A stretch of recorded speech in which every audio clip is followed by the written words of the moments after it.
ಪಿತನ ಮತ್ತು ಸುತನ ಮತ್ತು ಪವಿತ್ರಾತ್ಮನ ನಾಮದಲ್ಲಿ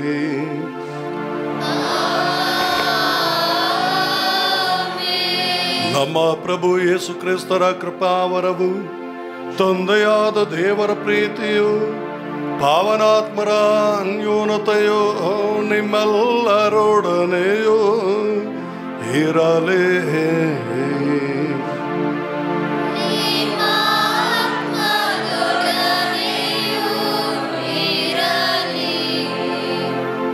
ಪ್ರಭು ಕ್ರಿಸ್ತರಲ್ಲಿ ಆತ್ಮೀಯ ಸಹೋದರ ಸಹೋದರಿಯರೇ ಹಾಗೂ ಪ್ರೀತಿಯ ಮಕ್ಕಳೇ, ಮೊದಲನೇದಾಗಿ ಬಲಿಪೀಠದಲ್ಲಿರುವಂಥ ಎಲ್ಲ ಗುರುಗಳ ಪರವಾಗಿ,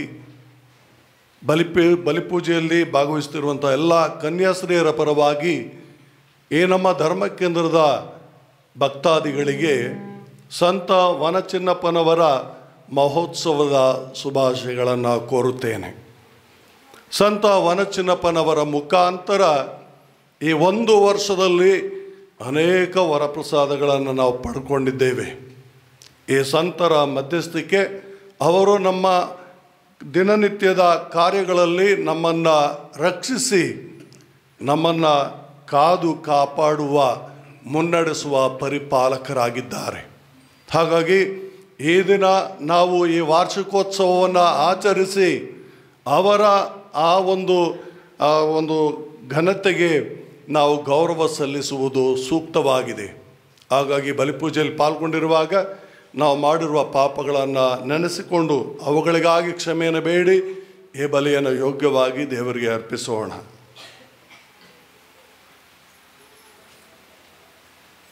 ಸರ್ವಶಕ್ತ ದೇವರಿಗೂ ಯೋಚನೆಯಿಂದಲೂ ನುಡಿಯಿಂದಲೂ ನಡತೆಯಿಂದಲೂ ಕರ್ತವ್ಯ ಲೋಪದಿಂದಲೂ ನಾನು ಅನೇಕ ಪಾಪಗಳನ್ನು ಮಾಡಿದ್ದೇನೆಂದು ನಿವೇದಿಸುತ್ತೇನೆ. ನನ್ನ ಪಾಪವೇ ನನ್ನ ಮಹಾಪಾಪವೇ. ಆದ್ದರಿಂದ ಸದಾ ಕನ್ನಿಕೆಯಾದ ಸಂತ ಮರಿಯಮ್ಮನವರನ್ನು,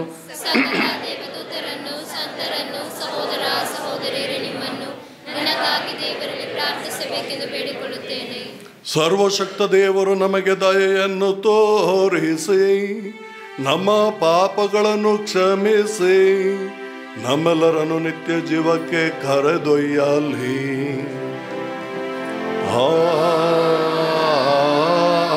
ಆಮೆನ್.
ಪಾಪಗಳನ್ನು ಪರಿಹರಿಸುವವರೇ, ನಮಗೆ ದಯೆ ತೋರಿ. ಲೋಕದ ಪಾಪಗಳನ್ನು ಪರಿಹರಿಸುವವರೇ, ನಮ್ಮ ಪ್ರಾರ್ಥನೆಯನ್ನು ಅಂಗೀಕರಿಸಿರಿ. ಪಿತನ ಬಲಗಡೆಯಲ್ಲಿ ಆಸೀನರಾಗಿರುವವರೇ, ನಮಗೆ ದಯೆ ತೋರಿ, ನಮಗೆ ದಯೆ ತೋರಿ. ಏಕೆಂದರೆ ನೀವೊಬ್ಬರೇ ಪರಿಶುದ್ಧರು, ನೀವೊಬ್ಬರೇ ಪ್ರಭು, ನೀವೊಬ್ಬರೇ ಮಹೋನ್ನತರು, ಯೇಸು ಕ್ರಿಸ್ತರೇ. ಪವಿತ್ರಾತ್ಮರೊಡನೆ ದೇವಪಿತನ ಮಹಿಮೆಯಲ್ಲಿ ಇರುವವರು ನೀವು. ಆಮೆನ್. ಆಮೆನ್. ಪ್ರಾರ್ಥಿಸೋಣ. ದೇವರೇ, ನಿಮ್ಮ ಸಂತರಲ್ಲಿ ನಮಗೆ ಆದರ್ಶವನ್ನು, ನಮ್ಮ ಬಲಹೀನತೆಯಲ್ಲಿ ಸಂರಕ್ಷಣೆಯನ್ನು, ರಕ್ಷಣೆಯ ಹಾದಿಯಲ್ಲಿ ಮುನ್ನಡೆಯಲು ನೆರವನ್ನು ನೀಡುತ್ತೀರಿ. ಸಂತವನ ಚಿನ್ನಪ್ಪನವರ ಜಯಂತಿಯನ್ನು ಗೌರವಿಸುತ್ತಿರುವ ನಾವು ಅವರ ಆದರ್ಶದ ಮೂಲಕ ನಿಮ್ಮೆಡೆಗೆ ಬಂದು ಸೇರುವಂತಾಗಲಿ.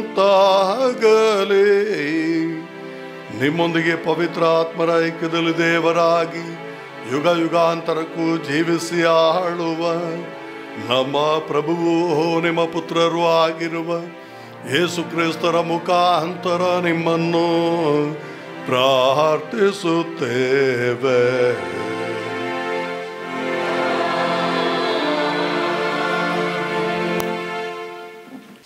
ಮೊದಲನೆಯ ವಾಚನ. ಅರಸುರುಗಳ ಮೊದಲನೆಯ ಗ್ರಂಥದಿಂದ ವಾಚನ. ತರುವಾಯ ತಾನೊಬ್ಬನೇ ಮರುಭೂಮಿಯಲ್ಲಿ ಒಂದು ದಿವಸದ ಪ್ರಯಾಣದಷ್ಟು ದೂರ ಹೋಗಿ ಒಂದು ಜಾಲಿಗಿಡದ ಕೆಳಗೆ ಕುಳಿತುಕೊಂಡು ಮರಣವನ್ನು ಅಪೇಕ್ಷಿಸಿದನು. ಸರ್ವೇಶ್ವರ, ನನಗೆ ಸಾಕಾಯಿತು, ನನ್ನ ಪ್ರಾಣವನ್ನು ತೆಗೆದುಬಿಡಿ, ನನ್ನ ಪೂರ್ವಜರಿಗಿಂತ ನಾನು ಉತ್ತಮನಲ್ಲ ಎಂದು ದೇವರನ್ನು ಪ್ರಾರ್ಥಿಸಿದನು. ಬಳಿಕ ಅದೇ ಗಿಡದ ಕೆಳಗೆ ಮಲಗಿಕೊಂಡು ನಿದ್ರೆ ಮಾಡಿದನು. ಕೂಡಲೇ ಒಬ್ಬ ದೇವದೂತನು ಅವನನ್ನು ತಟ್ಟಿ, ಎದ್ದು ಊಟ ಮಾಡು ಎಂದು ಹೇಳಿದನು. ಎಲಿಯನು ಎದ್ದು ಸುತ್ತಲೂ ನೋಡಿದನು.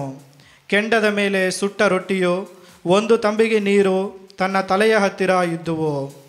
ಅವುಗಳನ್ನು ತೆಗೆದುಕೊಂಡು ತಿಂದು ಕುಡಿದು ಪುನಃ ಮಲಗಿದನು. ಸರ್ವೇಶ್ವರನ ದೂತನು ಎರಡನೆಯ ಸಾರಿ ಬಂದು ಅವನನ್ನು ತಟ್ಟಿ, ಎದ್ದು ಊಟ ಮಾಡು, ನೀನು ನಿನ್ನ ಶಕ್ತಿ ಮೀರುವಷ್ಟು ಪ್ರಯಾಣ ಮಾಡಬೇಕಾಗಿದೆ ಎಂದನು.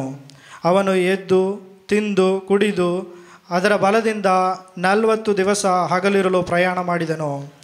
ದೇವಗಿರಿಯಾದ ಹೋರೇಬನ್ನು ಮುಟ್ಟಿ ಅಲ್ಲಿನ ಒಂದು ಗವಿಯಲ್ಲಿ ಇಳಿದುಕೊಂಡನು.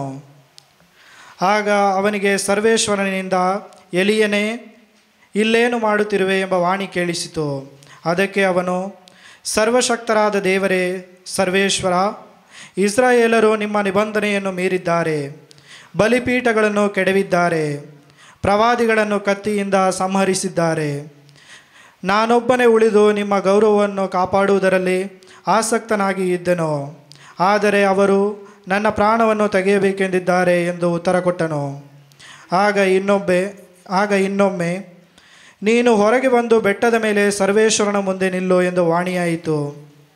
ಆಹಾ, ಸರ್ವೇಶ್ವರ ಅಲ್ಲೇ ಹಾದು ಹೋದರು. ಅವರ ಮುಂದೆ ಪರ್ವತಗಳನ್ನು ಭೇದಿಸಿ ಬಂಡೆಗಳನ್ನು ಪುಡಿ ಮಾಡುವಂಥ ದೊಡ್ಡ ಬಿರುಗಾಳಿ ಬೀಸಿತು. ಸರ್ವೇಶ್ವರ ಅದರಲ್ಲಿ ಇರಲಿಲ್ಲ. ತರುವಾಯ ಭೂಕಂಪ ಉಂಟಾಯಿತು, ಅದರಲ್ಲೂ ಅವರಿರಲಿಲ್ಲ.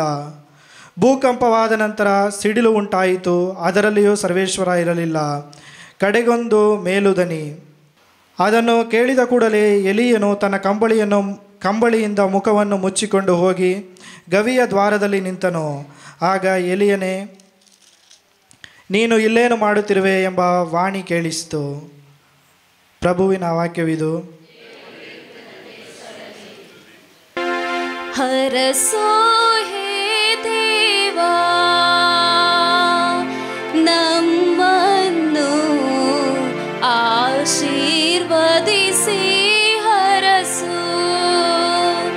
ಹರಸೋ ಹೇ ದೇವಾ ನಮ್ಮನ್ನು ಆಶೀರ್ವದಿಸಿ ಹರಸೋ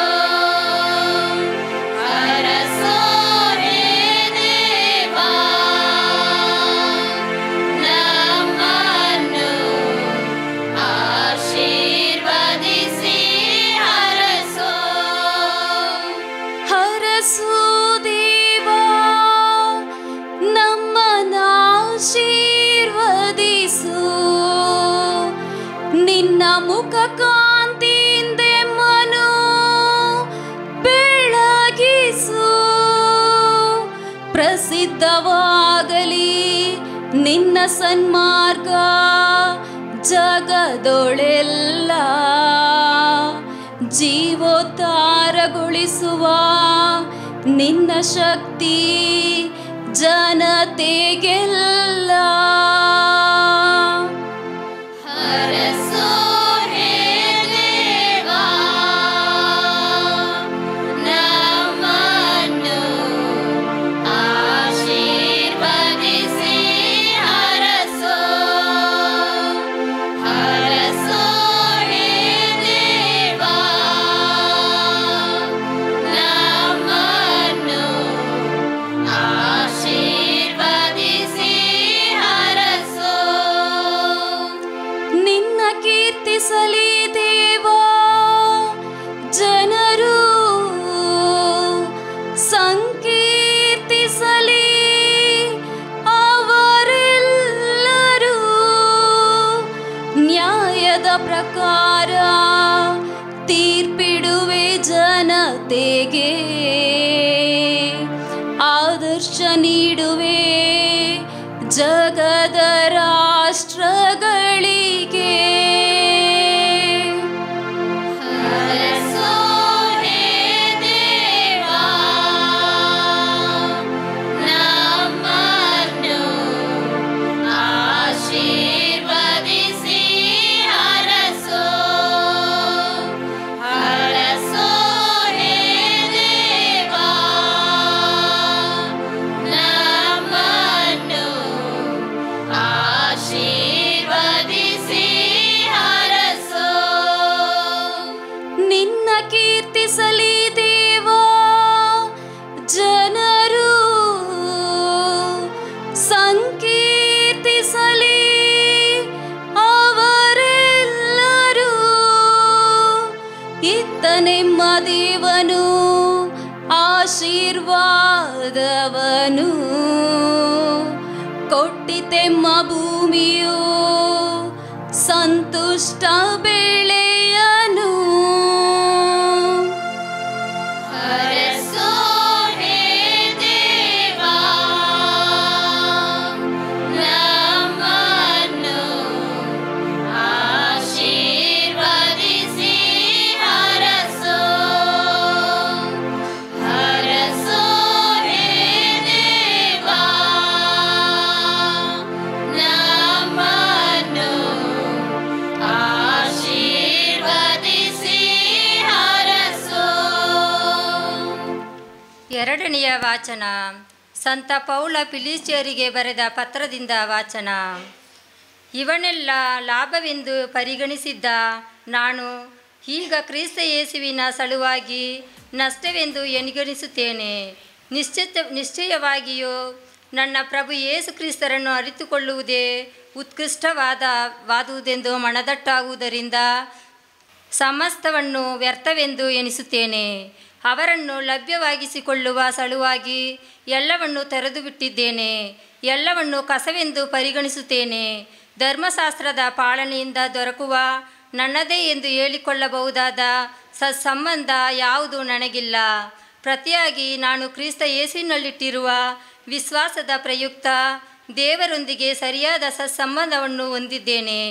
ಈ ಸಂಬಂಧವು ದೇವರು ನನಗೆ ದಯಪಾಲಿಸಿರುವ ಅನುಗ್ರಹ. ನನ್ನ ವಿಶ್ವಾಸದ ಆಧಾರದ ಮೇಲೆ ಅವರೇ ನೀಡಿರುವ ಕೃಪಾವರ. ಯೇಸು ಸ್ವಾಮಿಯನ್ನು ಅರಿತಿರಬೇಕು. ಅವರ ಪುನರುತ್ಥಾನದ ಪ್ರಭಾವವನ್ನು ಅನುಭವಿಸಬೇಕು. ಅವರು ಯಾತನೆಯನ್ನು ಪಾಲುಗೊಳ್ಳಬೇಕು. ಅವರ ಮರಣದಲ್ಲಿ ಅದರಂತೆಯೇ ಆಗಬೇಕು. ಇದೇ ನನ್ನ ಹೆಬ್ಬಯಕೆ. ಹೀಗೆ ನಾನು ಸಹ ಮೃತ್ಯುಂಜಯವಾಗುತ್ತೇನೆ ಎಂಬುದೇ ನನ್ನ ನಂಬಿಕೆ, ನಿರೀಕ್ಷೆ. ಈಗಾಗಲೇ ನೀನದೆಲ್ಲವನ್ನು ಸಾಧಿಸಿದ್ದೇನೆ, ಪರಿಪೂರ್ಣತೆಯನ್ನು ಗಳಿಸಿದ್ದೇನೆ ಎಂದು ನೀವು ಭಾವಿಸಬಾರದು. ಕ್ರಿಸ್ತ ಯೇಸು ನನ್ನನ್ನು ಯಾವುದಕ್ಕಾಗಿ ತಮ್ಮವನನ್ನಾಗಿ ಮಾಡಿಕೊಂಡರೋ ಅದನ್ನು ನನ್ನದಾಗಿಸಿಕೊಳ್ಳಲು ನಾನು ಪ್ರಯತ್ನಿಸುತ್ತಿದ್ದೇನೆ. ಸಹೋದರರೇ, ಆ ಗುರಿಯನ್ನು ತಲುಪಿದ್ದೇನೆಂದು ನಾನೆಂದು ಹೇಳಿಕೊಂಡಿಲ್ಲ, ಆದರೆ ಇದು ನಿಜ. ಹಿಂದಿನ ಸಂಗತಿಗಳನ್ನು ಮರೆತುಬಿಟ್ಟು ಮುಂದಿನಗಳ ಮೇಲೆ ಕಣ್ಣಿಟ್ಟು ನಾನು ನೋಡುತ್ತಿದ್ದೇನೆ. ಮೇಲನ ಬಹುಮಾನಗಳನ್ನು ಪಡೆಯಲೆಂದು ದೇವರು ನನಗೆ ಕ್ರಿಸ್ತ ಯೇಸುವಿನ ಮುಖಾಂತರ ಕರೆ ನೀಡಿದ್ದಾರೆ. ಆ ಗುರಿಯನ್ನು ತಲುಪಲೆಂದು ನಾನು ಮುಂದೋಡುತ್ತಿದ್ದೇನೆ. ಪ್ರಭುವಿನ ವಾಕ್ಯ.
ಪ್ರಭು ನಿಮ್ಮೊಡನೆ ಇರಲಿ.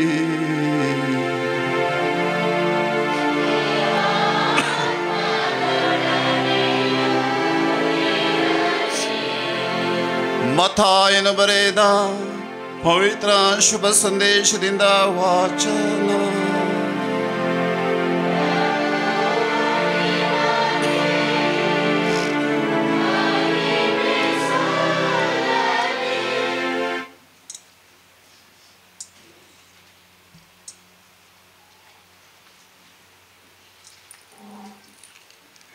ನಾನು ಹೇಳುವುದನ್ನು ಕೇಳಿಸಿಕೊಳ್ಳಿರಿ.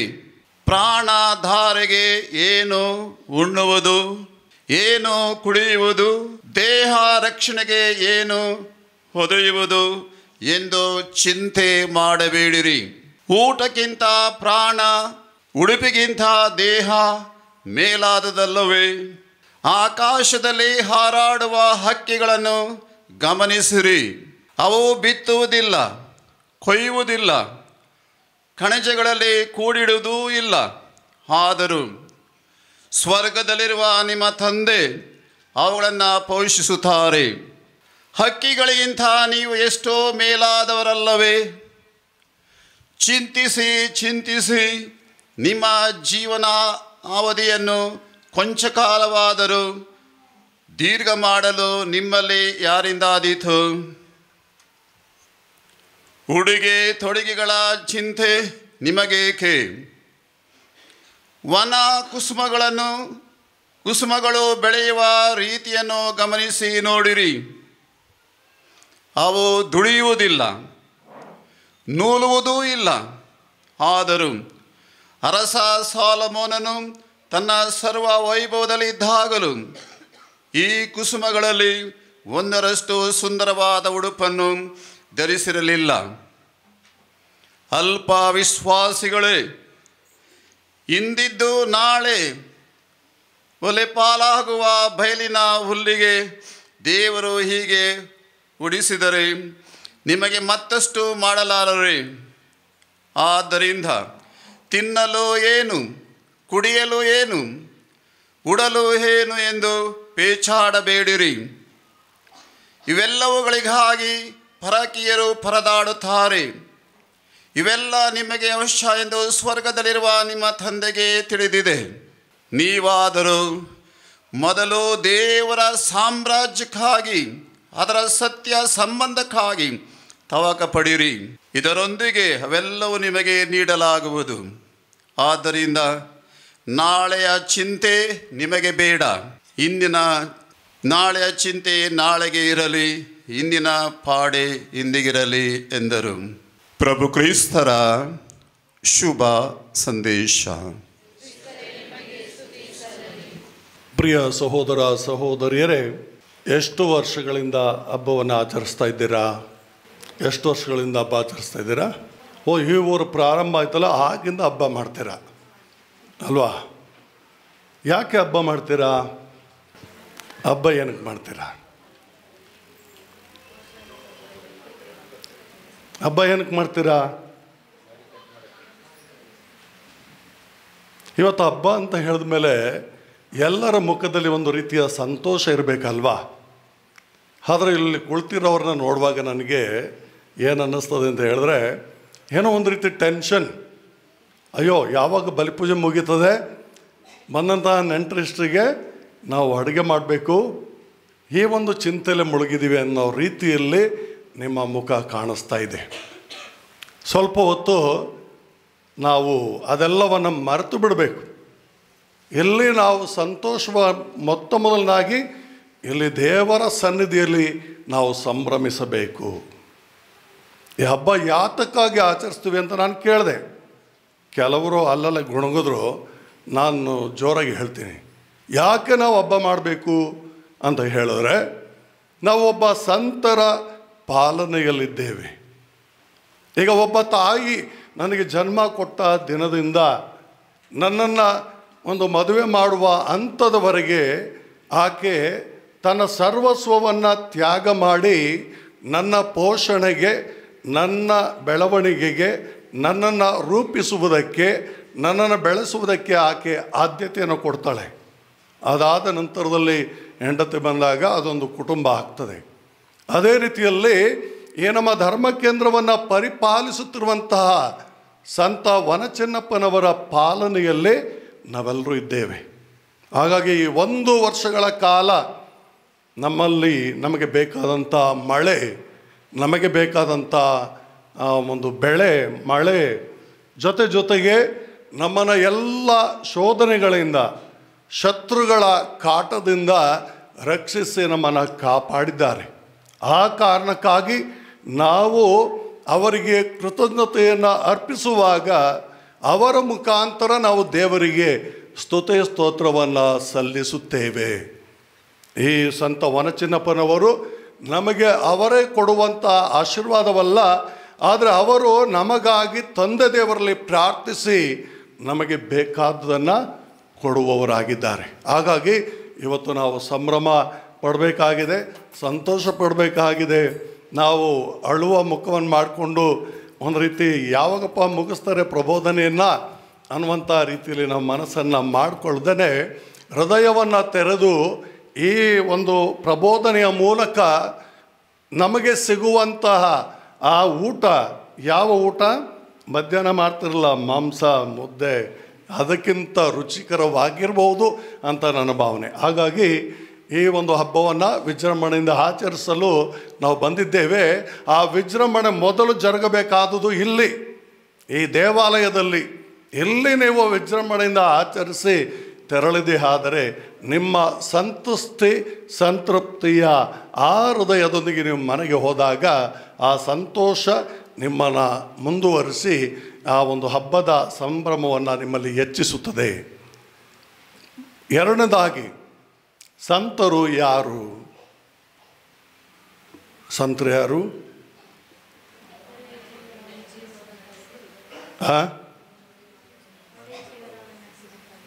ಒಳ್ಳೆಯ ಜೀವನವನ್ನು ನಡೆಸಿದಂತಹವರು ಸಂತರು. ಆದರೆ ಸಂತರು ಯಾರು ಅಂತ ಕೇಳ್ತಾ ಇರೋದು, ಅವರಲ್ಲಿರುವಂಥ ಗುಣಗಳು ಕೇಳ್ತಾ ಇಲ್ಲ. ಸಂತರು ಯಾರು? ಸಂತರು ಮನುಷ್ಯರು. ಹಾಗಿದ್ಮೇಲೆ ನೀವು ಸಂತರಾಗ್ಬೋದು, ನಾನು ಸಂತನ ಆಗಬಹುದು. ದೇವರು ನಮಗೆ ಅಂಥ ಒಂದು ಅವಕಾಶವನ್ನು ಕೊಟ್ಟಿದ್ದಾರೆ. ಆದರೆ ನಾವು ಸುಮ್ಮನೆ ನಮ್ಮ ಇಷ್ಟ ಪ್ರಕಾರ ಜೀವನವನ್ನು ನಡೆಸಿ, ನಮ್ಮಷ್ಟಕ್ಕೆ ನಮ್ಮ ಇಷ್ಟ ಪ್ರಕಾರಕ್ಕೆ ನನಗೆ ಅನುಕೂಲವಾಗುವಂಥ ರೀತಿಯಲ್ಲಿ ಜೀವನವನ್ನು ನಡೆಸಿ ಸಂತನಾಗಲು ಸಾಧ್ಯವಿಲ್ಲ. ಸಂತರಾಗಬೇಕಾದ್ರೆ ನಾವು ಒಂದು ಹಾಡನ್ನು ಹಾಡ್ತೀವಲ್ವಾ, ಏನಂತ ಹಾಡ್ತೀವಲ್ಲಿ? ಸಂತರು ಯಾರು? ಮನುಜರು ಅವರು, ಜಗದಲ್ಲಿ ಬಾಳಿದ ಶರಣರು ಅವರು. ಯಾರನ್ನ ಶರಣರು ಅಂತ ಹೇಳ್ತೀವಿ? ದೈವ ವಾಕ್ಯವನ್ನು ತನ್ನ ಜೀವನದಲ್ಲಿ ಅಳವಡಿಸಿಕೊಂಡು ಆ ವಾಕ್ಯಕ್ಕೆ ಮಹತ್ವವನ್ನು ನೀಡುತ್ತಾ ಈ ಪ್ರಾಪಂಚಿಕ ಸುಖ ಭೋಗಗಳನ್ನು ತ್ಯಜಿಸಿ ಆ ವಾಕ್ಯದಲ್ಲಿ ನಂಬಿಕೆ ಭರವಸೆಯನ್ನಿಟ್ಟು ತನ್ನ ಇಡೀ ಜೀವಮಾನ ದೈವಚಿತ್ತಕ್ಕೆ ಶಿರಬಾಗಿ ನಡೆಯುವವನೇ ಮಾತ್ರ ಸಂತನಾಗಲು ಸಾಧ್ಯ ಅಲ್ವಾ? ನಮ್ಮ ಈ ಸಂತ ವನಚಿನ್ನಪ್ಪರ ಚರಿತ್ರೆಯನ್ನು ಕಳೆದ 3 ದಿನದಿಂದ ನೀವು ಕೇಳಿದಿರ. ನಾನು ಅದನ್ನು ಹೇಳೋದ್ರಲ್ಲಿ ಅರ್ಥ ಇಲ್ಲ. ಹಾಗಾಗಿ ಈಗ ನೇನನ್ನು ಮಾಡಬೇಕು? ಸಂತರು ಯಾರು? ಮನುಜರು ಅವರು, ಜಗದಲ್ಲಿ ಬಾಳಿದ ಶರಣರು ಅವರು, ದೇವಗೆ ಮಣಿದು ಪಾಪವ ತೊರೆದು ತ್ಯಾಗದ ಜೀವನ ನಡೆಸಿದರು. ಓಕೆ, ಇದು ಒಂದು ಹಂತಕ್ಕೆ ಬಂತು ಅಂತ ಆಯಿತು. ಮುಂದಿನ ಭಾಗ, ಒಮ್ಮೆ ಈ ಗುರು ಬುದ್ಧನಿಗೆ ಒಬ್ಬ ಆಪ್ತ ಶಿಷ್ಯನಿದ್ದ. ಚೆನ್ನಾಗಿ ಕೇಳಿಸ್ಕೊಳ್ಳಿ, ಮತ್ತೆ ಪ್ರಶ್ನೆ ಕೇಳ್ತೀನಿ. ಆಪ್ತ ಶಿಷ್ಯನಿದ್ದ. ಆ ಶಿಷ್ಯನ ಹೆಸರು ಆನಂದ ಅಂತ ಹೇಳ್ಬಿಟ್ಟು. ಈ ಗುರು ಮತ್ತು ಶಿಷ್ಯ ಇಬ್ಬರು ತೀರ್ಮಾನ ಮಾಡ್ತಾರೆ, ನಾವು ನಾಳೆ ಬೆಳಗ್ಗೆ ಹಳ್ಳಿಗೆ ಹೋಗಿ ಭಿಕ್ಷೆಯನ್ನು ಬೇಡಿ ನಾವು ಬಂದು ಊಟ ಮಾಡುವ ಎಂಬುದಾಗಿ ತೀರ್ಮಾನಿಸಿ ಗುರು ಮತ್ತು ಶಿಷ್ಯ ಇಬ್ಬರೂ ಸಹ ಹಳ್ಳಿಗೆ ಭಿಕ್ಷೆ ಬೇಡೋದಕ್ಕೆ ಹೋಗ್ತಾರೆ. ಆ ಭಿಕ್ಷೆ ಬೇಡೋದಕ್ಕೆ ಹೋದಾಗ ಗೌತಮ ಬುದ್ಧ ಒಂದು ಮನೆಯ ಬಾಗಿಲನ್ನು ತಟ್ಟಿ, ಅಮ್ಮ ಏನಾದರೂ ಸ್ವಲ್ಪ ಭಿಕ್ಷೆಯನ್ನು ಕೊಡಿ ಎಂಬುದಾಗಿ ಕೇಳ್ದ. ಶಿಷ್ಯ ಹಿಂದೆ ನಿಂತವನೇ.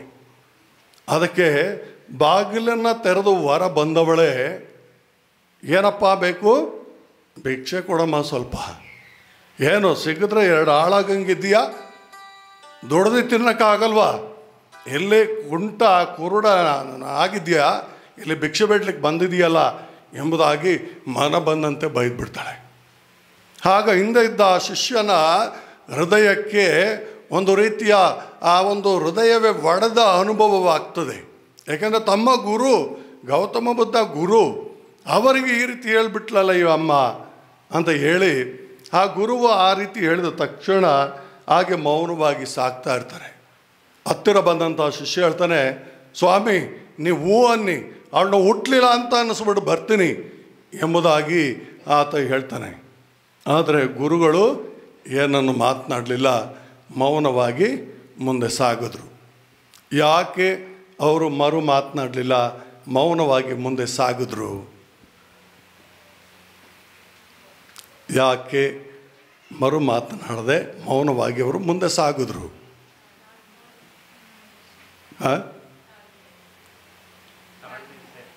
ತಾಳ್ಮೆ. ಮಾತನಾಡಿದ್ದು ಸರಿ ಇರಲಿಲ್ಲ. ಓಕೆ, ಟೈಮ್ ಆಗ್ತಾ ಇರ್ತದೆ. ಯಾಕೆ ಅವರು ಮೌನವಾಗಿ ಮುಂದೆ ಸಾಗಿದ್ರು ಅಂತ ಹೇಳಿದ್ರೆ, ಮಾತನಾಡುವವರ ಮಾತಿಗೆ ಮನ್ನಣೆ ಕೊಟ್ಟಾಗ ಅಷ್ಟೇ ಬೆಲೆ. ಮಾತನಾಡುವವರ ಮಾತಿಗೆ ಮನ್ನಣೆ ಅಂತ ಅಂದರೆ ಅದನ್ನು ನಾನು ಸ್ವೀಕರಿಸಿದ್ದೆ, ಆದರೆ ಮಾತ್ರ ಅದು ನನಗೆ ನೋವನ್ನು ತರ್ತದೆ. ಹಾಗಾಗಿ ಆಕೆ ಮಾತನಾಡಿದ್ದು ಆಕೆಗೆ ಸ್ವಂತ, ಗುರುಗೆ ಅದು ಸ್ವೀಕರಿಸಲಿಲ್ಲ. ಗುರು ಅದನ್ನು ಸ್ವೀಕರಿಸಲಿಲ್ಲ. ಅವಳು ಮಾತನಾಡಿದ್ದೇನು ಅದು ಅವಳಿಗೆ ಇರಲಿ ಅಂತ ಹೇಳಿ ಅವ್ರೇನು ಮಾಡಿದ್ರು, ಮುಂದೆ ಹಾಗೆ ಮೌನವಾಗಿ ಸಾಗಿದ್ರು. ಹೌದು, ನಮ್ಮ ಸಂತ ವನಚಿನ್ನಪ್ಪನವರು 20ನೇ ವಯಸ್ಸಿನಲ್ಲಿ ತಮ್ಮ ಸಹೋದರಿಯ ಆ ಒಂದು ಗಂಡನ ಆ ಒಂದು ಕುಕೃತ್ಯದಿಂದಾಗಿ, ದ್ರೋಹದಿಂದಾಗಿ ಮತ್ತು ಕ್ರೈಸ್ತ ವಿರೋಧಿ ಎನಿಸಿದಂಥ ದೇಸಿಯುಸನ ಆ ಕುತಂತ್ರದಿಂದಾಗಿ ಈತನಿಗೆ ಕಿರುಕುಳವನ್ನು ಕೊಡುವುದಕ್ಕೆ ಪ್ರಾರಂಭಿಸಿದಾಗ ಆತ ಮರು ಮಾತನಾಡಲಿಲ್ಲ. ಬದಲಾಗಿ ಅವರನ್ನು ಬಿಟ್ಟು ಆತ ವನವಾಸಕ್ಕೆ ಕಾಡಿಗೆ ಹೋಗ್ಬಿಡ್ತಾನೆ. ಆ ಕಾಡಿನಲ್ಲಿ ಆತ ಸುಮಾರು, ಈಗ ನಮಗೆ ಕಾಡು ಅಂತ ಹೇಳಿದಾಗ ಇವತ್ತಿನ ಕಾಡಲ್ಲ, ನೆನೆಸ್ಕೊಳ್ಳಿ ಎಷ್ಟು ವರ್ಷಗಳ ಹಿಂದೆ ಕ್ರೂರ ಪ್ರಾಣಿಗಳು ಅಲ್ಲಿ ಇದ್ದವು. ಅವುಗಳ ಮಧ್ಯೆ ಒಂದು ಗುಹೆಯಲ್ಲಿ ವಾಸ ಮಾಡೋದಕ್ಕೆ ಪ್ರಾರಂಭ ಮಾಡ್ದ. ಅಲ್ಲಿಯೇ ಒಂದು ಈಚಲ ಮರ ಇತ್ತು. ಆ ಈಚಲದ ಮರದ ಪಕ್ಕದಲ್ಲಿಯೇ ಒಂದು ನೀರಿನ ಜರಿ ಹರಿತಾ ಇತ್ತು. ಹಾಗಾಗಿ ಆತ ಸುಮಾರು 40 ವರ್ಷಗಳ ಕಾಲ ಆ ಈಚಲು ಮರದ ಹಣ್ಣನ್ನೇ ತಿನ್ಕೊಂಡು, ಆ ಈಚಲು ಮರದ ಆ ಎಲೆಗಳಿಂದ ತನ್ನ ಉಡುಪನ್ನು ತಯಾರಿಸಿ ಧರಿಸಿಕೊಂಡು ಆ ನೀರನ್ನು ಕುಡಿದು ಅಲ್ಲೇ ವಾಸ ಮಾಡೋದಕ್ಕೆ ಪ್ರಾರಂಭ ಮಾಡ್ತಾನೆ. ಆದರೆ ಆತನಿಗೆ ಹಿಂದಿರುಗಿ ಮನೆಗೆ ಬರುವಂಥ ಯೋಚನೆ ಇರಲಿಲ್ಲ. ಯಾಕೆ ಅಂತ ಹೇಳಿದ್ರೆ, ಇಲ್ಲಿ ಹಿಂದಿರುಗಿ ಬಂದರೆ ಇವರ ಸಹವಾಸ ನನಗೆ ಯಾಕಬೇಕು? ನಾನು ಅಲ್ಲೇ ಇದ್ದುಕೊಂಡು ನನ್ನ ಜೀವನವನ್ನು ಜೀವಿಸುತ್ತಾ ದೇವರಿಗೆ ನನ್ನ ಜೀವನವನ್ನು ಮುಡಿಪಾಗಿಟ್ಟಿದ್ದೇ ಆದರೆ ನಾನು ಅಲ್ಲಿ ಸ್ವರ್ಗೀಯ ಸುಖವನ್ನು ಕಾಣಲು ಸಾಧ್ಯ ಎಂಬುದಾಗಿ ಯೋಚಿಸಿದಂತಹ ಸಂತ ವನಚಿನ್ನಪ್ಪನವರು 40 ವರ್ಷಗಳ ಕಾಲ ಈಚಲ ಹಣ್ಣನ್ನೇ ತಿಂದು ಅದರ ಎಲೆಗಳಿಂದ ಹಣೆದ ಆ ಬಟ್ಟೆಯನ್ನೇ ತೊಟ್ಟು ನೀರನ್ನು ಕುಡಿದು ಅವರು ಬದುಕುತ್ತಿರಬೇಕಾದರೆ ಅವರ ಜೀವನ ಬಹಳ ಸರಳವಾಗಿತ್ತು. ಅವರ ಆಧ್ಯಾತ್ಮಿಕ ಆ ತುಳಿತಕ್ಕೆ, ಅವರ ಆಧ್ಯಾತ್ಮಿಕ ಆ ಒಂದು ಅನುಭವ ಅಮೋಘವಾದಂತೆ ಈ ಪ್ರಕೃತಿಯಲ್ಲಿಯೇ ದೈವಾನುಭವವನ್ನು ಸವಿಯುವಂಥ ಸೇವಕನಾದ ಈ ಸಂತ ವನಚಿನ್ನಪ್ಪ. ಹಾಗಾಗಿ ಅವರು ಸುಮಾರು ವರ್ಷಗಳ ಕಾಲ ಅವರು ಅಲ್ಲೇ ಇರ್ತಾರೆ. ಅವರು ಸಮಾಜಕ್ಕೆ ಬರುವುದಕ್ಕೆ ಅವರು ಯೋಚಿಸಲೇ ಇಲ್ಲ. ಯಾಕೆಂದರೆ ನಾನು ಕಾಡಿನಲ್ಲೇ ಇದ್ಕೊಂಡು ಸಮಾಜಕ್ಕೆ ದೇವರು ಒಳ್ಳೆಯದನ್ನು ಮಾಡಲಿ, ದೇವರು ಸಮಾಜದಲ್ಲಿರುವಂಥ ಸರ್ವರಿಗೆ ಬೇಕಾದಂಥ ಒಳ್ಳೆಯ ಮನಸ್ಸನ್ನು, ದೇವರನ್ನು ಪ್ರೀತಿಸುವ, ದೇವ ಜನರನ್ನು ಗೌರವಿಸುವ ಈ ರೀತಿಯಲ್ಲಿ ಜನರನ್ನು ಕಾಪಾಡಿ ರಕ್ಷಿಸಲಿ ಎಂಬ ಪ್ರಾರ್ಥನೆ ಸಂತ ವನಚಿನ್ನಪ್ಪರದಾಗಿತ್ತು. ಹಾಗಾಗಿ ಅವರು ಕಾಡಿನಲ್ಲಿಯೇ ಇದ್ದುಕೊಂಡು ಅವರು ಪ್ರಾರ್ಥನೆಯನ್ನು ಮಾಡ್ತಾನೆ ಇದ್ದರು. ಕಡೆಗೊಂದು ದಿನ ಆ ಒಂದು ದೈವವಾಣಿ ಈ ಒಂದು ವನದ ಸಂತ ಅಂತೋಣಿಯವರಿಗೆ ಒಂದು ರೀತಿಯ ಹೆಮ್ಮೆ. ಈ ವನದಲ್ಲಿ ಅಂದರೆ ಕಾಡಿನಲ್ಲಿ ನಾನು ಸುಮಾರು 90 ವರ್ಷಗಳವರೆಗೆ ನಾನು ದೇವಾರಾಧನೆಯನ್ನು ಮಾಡಿಕೊಂಡು ಇರುವಾಗ ನಾನೇ ಪ್ರಪ್ರಥಮ, ನನ್ನನ್ನು ಬಿಟ್ಟರೆ ಬೇರೆ ಯಾರೂ ಸಹ ಇಷ್ಟು ವರ್ಷಗಳ ಕಾಲ ಈ ಒಂದು ವನವಾಸದಲ್ಲಿ ಅಂದರೆ ಕಾಡಿನಲ್ಲಿದ್ದುಕೊಂಡು ಜೀವನವನ್ನು ನಡೆಸಿಲ್ಲ ಎಂಬ ಅಹಂಕಾರ ಅವರ ಮನಸ್ಸಿನಲ್ಲಿ ಬಂತು. ಆಗ ದೇವರ ವಾಣಿ ಆಗ್ತದೆ, ವನದ ಸಂತ ಅಂತೋಣಿಯವರೇ, ನೀವು ಅಹಂಕಾರದಿಂದ ಬೀಗಬೇಡಿ. ನೀವೊಬ್ಬರೇ ಅಲ್ಲ, ನೀವು 90 ವರ್ಷ ನಾನೊಬ್ಬನೇ ಎಂಬುದಾಗಿ ನೀವು ಹೆಮ್ಮೆ ಪಡ್ತಾ ಇದ್ದೀರಾ. ಆದರೆ ನಿಮಗಿಂತಲೂ ಹೆಚ್ಚಿನ ವರ್ಷಗಳ ಕಾಲ ಅರಣ್ಯದಲ್ಲೇ ಇದ್ದುಕೊಂಡು, ನನ್ನ ಸೇವಕ ಅರಣ್ಯದಲ್ಲೇ ಇದ್ದುಕೊಂಡು ಆತ ಸರ್ವವನ್ನು ತ್ಯಾಗ ಮಾಡಿ ಆತ ಇನ್ನೂ ಬದುಕುತ್ತಾ ಇದ್ದಾನೆ ಎಂಬುದಾಗಿ ಹೇಳಿ, ನೀವು ಅರಣ್ಯದೊಳಗೆ ಹೋಗಿ ಆತನನ್ನು ಹುಡುಕಿ ಎಂಬುದಾಗಿ ಹೇಳ್ತಾರೆ. ಅರಣ್ಯದೊಳಗಡೆ ಹುಡುಕ್ತಾ ಹೋಗ್ತಾ ಇರ್ತಾರೆ ವನದ ಸಂತ ಅಂತೋಣಿಯವರು.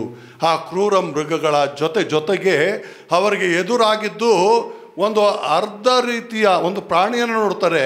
ಅರ್ಧ ಭಾಗ ಅದು ಮನುಷ್ಯನಂತೆ ಇದೆ, ಇನ್ನರ್ಧ ಭಾಗ ಕುದುರೆಯಂತೆ ಇದೆ.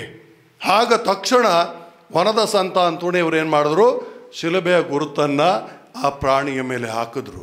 ಹಾಕಿದ್ದೇ ತಡ ಅದು ಕಣ್ಮರೆಯಾಗಿ ಅಲ್ಲಿಂದ ಅದು ಅದೃಶ್ಯವಾಯಿತು ಅನ್ನುವುದನ್ನು ನಾವು ಇತಿಹಾಸದ ಪುಟಗಳಲ್ಲಿ ನಾವು ಕಾಣುತ್ತೇವೆ.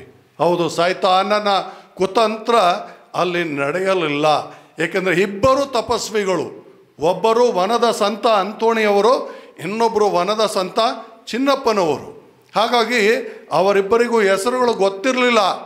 ಆದರೆ ಪರಸ್ಪರರು ಅವರು ಭೇಟಿಯಾದಾಗ, ಅವರನ್ನು ಕಂಡು ಪುನೀತರಾದಾಗ ವನದ ಸಂತ ಅಂತೋಣಿಯವರು ಸಂತ ಚಿನ್ನಪ್ಪನವರನ್ನು ಕಂಡು, ವನದ ಸಂತ ಚಿನ್ನಪ್ಪನವರೇ ನಿಮಗೆ ವಂದನೆ ಎಂಬುದಾಗಿ ತಿಳಿಸಿದಾಗ ಅವರಿಬ್ಬರು ಹರ್ಷಾನಂದಗೊಳ್ಳುತ್ತಾರೆ. ಹೌದು ಪ್ರಿಯ ಸಹೋದರ ಸಹೋದರಿಯರೇ, ಈ ರೀತಿಯ ಸಮಾಗಮ ಒಂದು ಶರಣರ ಬದುಕಿನಲ್ಲಿ ಆಗಿದ್ದೇ ಆದರೆ ಅದು ಸ್ವರ್ಗದ ಸಿರಿಯ ಆ ಒಂದು ಹಂಬಲಿಕೆಯಲ್ಲಿ ನಾವು ಭರವಸೆಯೊಂದಿಗೆ ಸಾಗುತ್ತಿರುವ ನಮಗೆ ಈ ಜೂಬಿಲಿ ವರ್ಷದ ಆ ಒಂದು ಪಾಠ ಏನು ಅಂತ ಹೇಳಿದ್ರೆ, ನಾವು ಸಹ ನಮ್ಮ ಜೀವನದಲ್ಲಿ ದೇವರನ್ನು ಅತಿಯಾಗಿ ಪ್ರೀತಿಸಬೇಕು. ಯಾವಾಗ ನಾವು ದೇವರನ್ನು ಪ್ರೀತಿಸುತ್ತೇವೆ ಆಗ ದೇವರು ನಮಗೆ ಬೇಕಾದ ಎಲ್ಲವನ್ನು ಕೊಡುತ್ತಾರೆ. ಮೊದಲನೇ ವಾಚನದಲ್ಲಿ ಆಲಿಸಿದೆವು, ಅಲ್ಲಿ ಮೊದಲ ಅರಸರುಗಳ ಗ್ರಂಥದಿಂದ ಆಲಿಸಿದೆವು. ಅಲ್ಲಿ ಎಲಿಯ ಅಲ್ಲಿ ತಪ್ಪಿಸಿಕೊಂಡು ಓಡಿ ಹೋಗ್ತಾ ಇದ್ದಾನೆ ಕಾಡಿನೊಳಗೆ. ಎಲ್ಲಿ ಅವನಿಗೆ ಊಟಕ್ಕೆ ಏನು ಮಾಡೋದು ಎಂಬ ಚಿಂತೆ ಇಲ್ಲ. ಆತ ಮಲಗ್ತಾನೆ. ಮಲಗಿ ಎದ್ದಾಗ ದೇವದೂತ ಆತನಿಗೆ ರೊಟ್ಟಿಯನ್ನು ನೀಡಿ ತಂಬಿಗೆಯಲ್ಲಿ ನೀರನ್ನು ಕೊಟ್ಟು ದೇವರ ಒಂದು ಆದೇಶದ ಮೇರೆಗೆ ಆ ದೇವದೂತ ಅವನನ್ನು ಪೋಷಿಸುತ್ತಾನೆ ಅನ್ನೋದಾದರೆ, ಶುಭ ಸಂದೇಶದಲ್ಲಿ ನಾವು ಕೇಳ್ದೋ ಏನನ್ನ ಉಣ್ಣೋದು, ಏನನ್ನ ಉಟ್ಕೊಳ್ಳೋದು, ಇದರ ಬಗ್ಗೆ ಚಿಂತೆ ನಿಮಗೆ ಬೇಡ. ಊಟಕ್ಕಿಂತ ನಮಗೆ ಆತ್ಮ ಶ್ರೇಷ್ಠವಾದುದು, ಉಡುಪಿಗಿಂತ ನಮ್ಮ ಜೀವನ ಅತಿ ಮುಖ್ಯವಾದುದು ಎಂಬುದನ್ನು ನಮಗೆ ಕಲಿಸಿದ್ದಾರೆ. ಹಾಗಾಗಿ ನಾವು ಯಾವಾಗಲೂ ನಾನೇ ದೊಡ್ಡವನು, ನನಗೆ ಸರ್ವವನ್ನು ಅರಿತುಕೊಂಡಿದ್ದೇನೆ ಎಂಬ ಅಹಂಭಾವ ನಮ್ಮಲ್ಲಿ ಬಂದದ್ದೇ ಆದರೆ ದೇವರಿಂದ ನಾವು ದೂರ ಸರಿಯುತ್ತೇವೆ. ಹೌದು ಪ್ರಿಯರೇ, ಅನೇಕ ಸಾರಿ ನಾವು ಏನು ಮಾಡ್ತೀವಿ, ಅಯ್ಯೋ ಸ್ವಾಮಿ ಯಾಕೆ ಪೂಜೆಗೆ ಬಂದಿರಲಿಲ್ಲ ಅಂತ ಕೇಳಿದ್ರೆ, ಸ್ವಾಮಿ ಪೂಜೆಗೆ ಬಂದಿರಲಿಲ್ಲ, ಡೋರ್ನಳ್ಳಿಗೆ ಹೋಗಿದ್ದೆ, ಅಥವಾ ರಾಜೇಂದ್ರ ಸ್ವಾಮಿಗೆ ಹೋಗಿದ್ದೆ, ಅಥವಾ ವೆಲಂಗಣಿಗೆ ಹೋಗಿದ್ದೆ, ಈ ರೀತಿಯ ಒಂದು ಕಾರಣಗಳನ್ನು ಕೊಡ್ತೀವಿ. ಸ್ವಾಮಿ ನಾವು ಯಾತ್ರೆ ಹೋಗಿದ್ದು, ಪುಣ್ಯಕ್ಷೇತ್ರಕ್ಕೆ ಹೋಗಿದ್ದು, ಹಾಗಾಗಿ ಬಲಿಪೂಜೆಗೆ ಬರಲಿಕ್ಕೆ ಆಗ್ತಾ ಇರಲಿಲ್ಲ. ಇಲ್ಲಿ ನೋಡಿದ್ರೆ ಬಲಿಪೂಜೆಗೆ ಬರೋದಿಲ್ಲ, ಇಲ್ಲಿ ಊರಲ್ಲಿರುವಾಗಲೂ ಬಲಿಪೂಜೆ ಬರೋದಿಲ್ಲ, ಆದರೆ ಪುಣ್ಯಕ್ಷೇತ್ರಕ್ಕೆ ಮಾತ್ರ ಹೋಗಿ ಬರ್ತಾರೆ. ಹಾಗಾಗಿ ಗುರು ಒಬ್ಬ ಏನು ಮಾಡ್ದ, ಶಿಷ್ಯ ಒಬ್ಬ ಏನು ಮಾಡ್ದ, ಗುರುವಿನ ಬಳಿಗೆ ಹೋದ.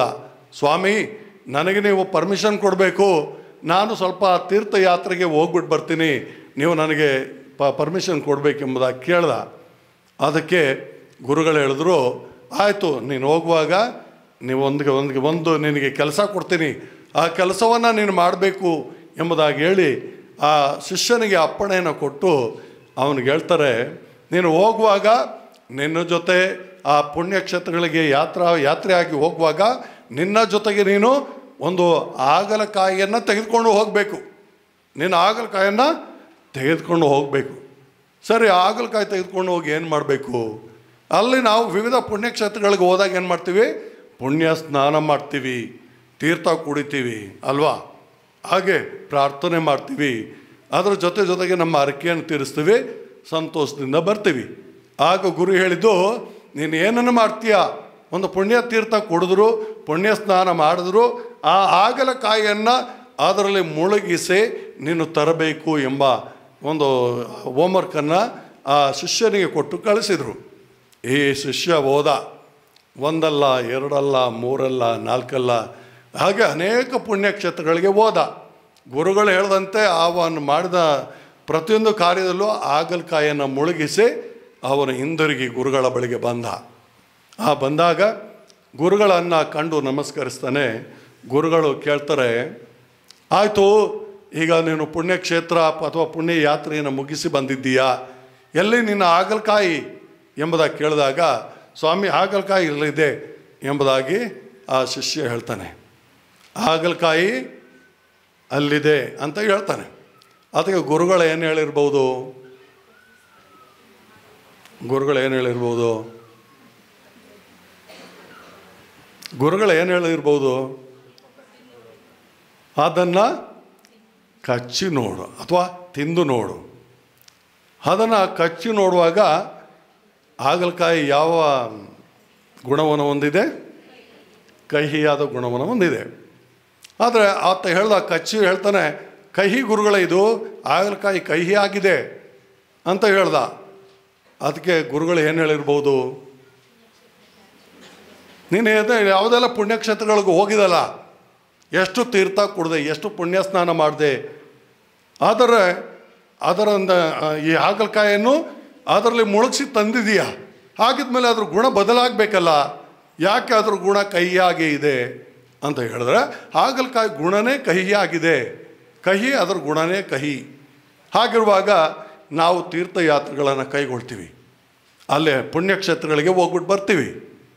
ಬರುವಾಗ ಏನಾದರೂ ನಮ್ಮಲ್ಲಿ ಹೊಸತನ, ಮನ ಪರಿವರ್ತನೆ, ದೇವರ ಅನುಭವ ಇವನ್ನು ನಾವು ಮಾಡಿಕೊಂಡು ಬರ್ತೀವ? ಇಲ್ಲ, ಖಂಡಿತ ಇಲ್ಲ. ಹೋಗ್ತೀವಿ, ಏನೋ ಒಂದು ಅರಿಕೆ ಮಾಡ್ಕೊಂಡಿದ್ದೀವಿ, ಹೋಗ್ತೀವಿ ಅಷ್ಟೇ. ಅಲ್ಲಿ ಹೋಗಿ ಬರುವಾಗ ಅದೇ ರೀತಿ ಬಂದ ಮೇಲಂತೂ ನಾವು ಏನು ಮೊದಲಿದ್ದೋ ಅದೇ ರೀತಿ ನಾವು ಇದ್ದೇವೆ ವಿನಃ ಯಾವ ರೀತಿಯ ಬದಲಾವಣೆಯನ್ನು ನಮ್ಮ ಜೀವನದಲ್ಲಿ ಮಾಡಿಕೊಂಡಿಲ್ಲ. ಮತ್ತು ಯಾವ ಕಾರಣಕ್ಕಾಗಿ, ಯಾವ ಪುರುಷಾರ್ಥಕ್ಕಾಗಿ ಪುಣ್ಯಕ್ಷೇತ್ರಗಳಿಗೆ ನಾವು ಹೋಗಬೇಕು? ಅದು ಈಗ ಜೂಬಿಲಿ ವರ್ಷ ಅಂತ ಹೇಳಿ ಈ ನಮ್ಮ ಧರ್ಮಕ್ಷೇತ್ರದಲ್ಲಿ ಸುಮಾರು 5ರಿಂದ 6 ದೇವಾಲಯಗಳಿಗೆ ನೀವು ಹೋಗಿದ್ದೇ ಆದರೆ ನೀವು ಮಾಡಿರುವಂಥ ಎಲ್ಲ ಪಾಪ ಪರಿಹಾರ ಆಗ್ತದೆ ಅಂತ ಜಗದ್ಗುರುಗಳು ಹೇಳಿದ ನಂತರದಲ್ಲಿ ಧರ್ಮಾಧ್ಯಕ್ಷರು ಅದನ್ನು ಹೇಳಿದ್ದಾರೆ. ಹಾಗಾಗಿ ನಾವೇನು ಮಾಡ್ತೀವಿ, ನಾವು ಅಲ್ಲಿಗೆ ಹೋಗ್ತಾ ಇದ್ದೀವಿ, ಮಾಡಿದ ಎಲ್ಲ ಪಾಪಗಳ ಪರಿಹಾರ ಆಗ್ತು ಅಂತ ಹೋಗ್ತಾ ಇದ್ದೀವಿ. ಆದರೆ ಬಂದ ನಂತರ ಪುನಃ ಅದನ್ನೇ ನಾವು ತಿರುಗಿ ಪಾಪ ಮಾಡ್ತಾ ಇದ್ದೀವಿ. ಇದೇನ ನಾವು ದೇವರಿಗೆ ಕೊಡಬೇಕಾದಂಥ ಕೊಡುಗೆ. ಹಾಗಿರುವಾಗ ನಾವು ಆದ್ಯತೆಯನ್ನು ಯಾವುದಕ್ಕೆ ನಾವು ಕೊಡ್ತಾ ಇದ್ದೀವಿ? ಸಂತ ವನದ ಚಿನ್ನಪ್ಪನವರು ಯಾವುದಕ್ಕೆ ಆದ್ಯತೆಯನ್ನು ಕೊಟ್ಟಿದ್ರು ಅಂತ ಹೇಳಿದ್ರೆ, ಅವರು ತಮ್ಮ ಜೀವನದಲ್ಲಿ ಅವರು ಊಟ ತಿಂಡಿ ಅಥವಾ ತಮ್ಮ ಜೀವನದಲ್ಲಿ ಸರ್ವವನ್ನು ತ್ಯಾಗ ಮಾಡಿ ಕೇವಲ ಹಣ್ಣನ್ನಷ್ಟೇ ತಿಂತ ಬದುಕ್ತಾ ಇದ್ರು. ಆದರೆ ದೇವರು ಅದ್ಭುತಕರವಾಗಿ ಸಂತ ಸಂತ ವನದ ಚಿನ್ನಪ್ಪನವರಿಗೆ ಸುಮಾರು 99 ವರ್ಷಗಳವರೆಗೆ ಅರ್ಧ ರೊಟ್ಟಿಯನ್ನು ಕಾಗೆಯ ಮೂಲಕ ಪ್ರತಿದಿನ ತಪ್ಪದೆ ಅವರಿಗೆ ನೀಡಿ ಅವರನ್ನು ಪೋಷಣೆ ಮಾಡಿದರು.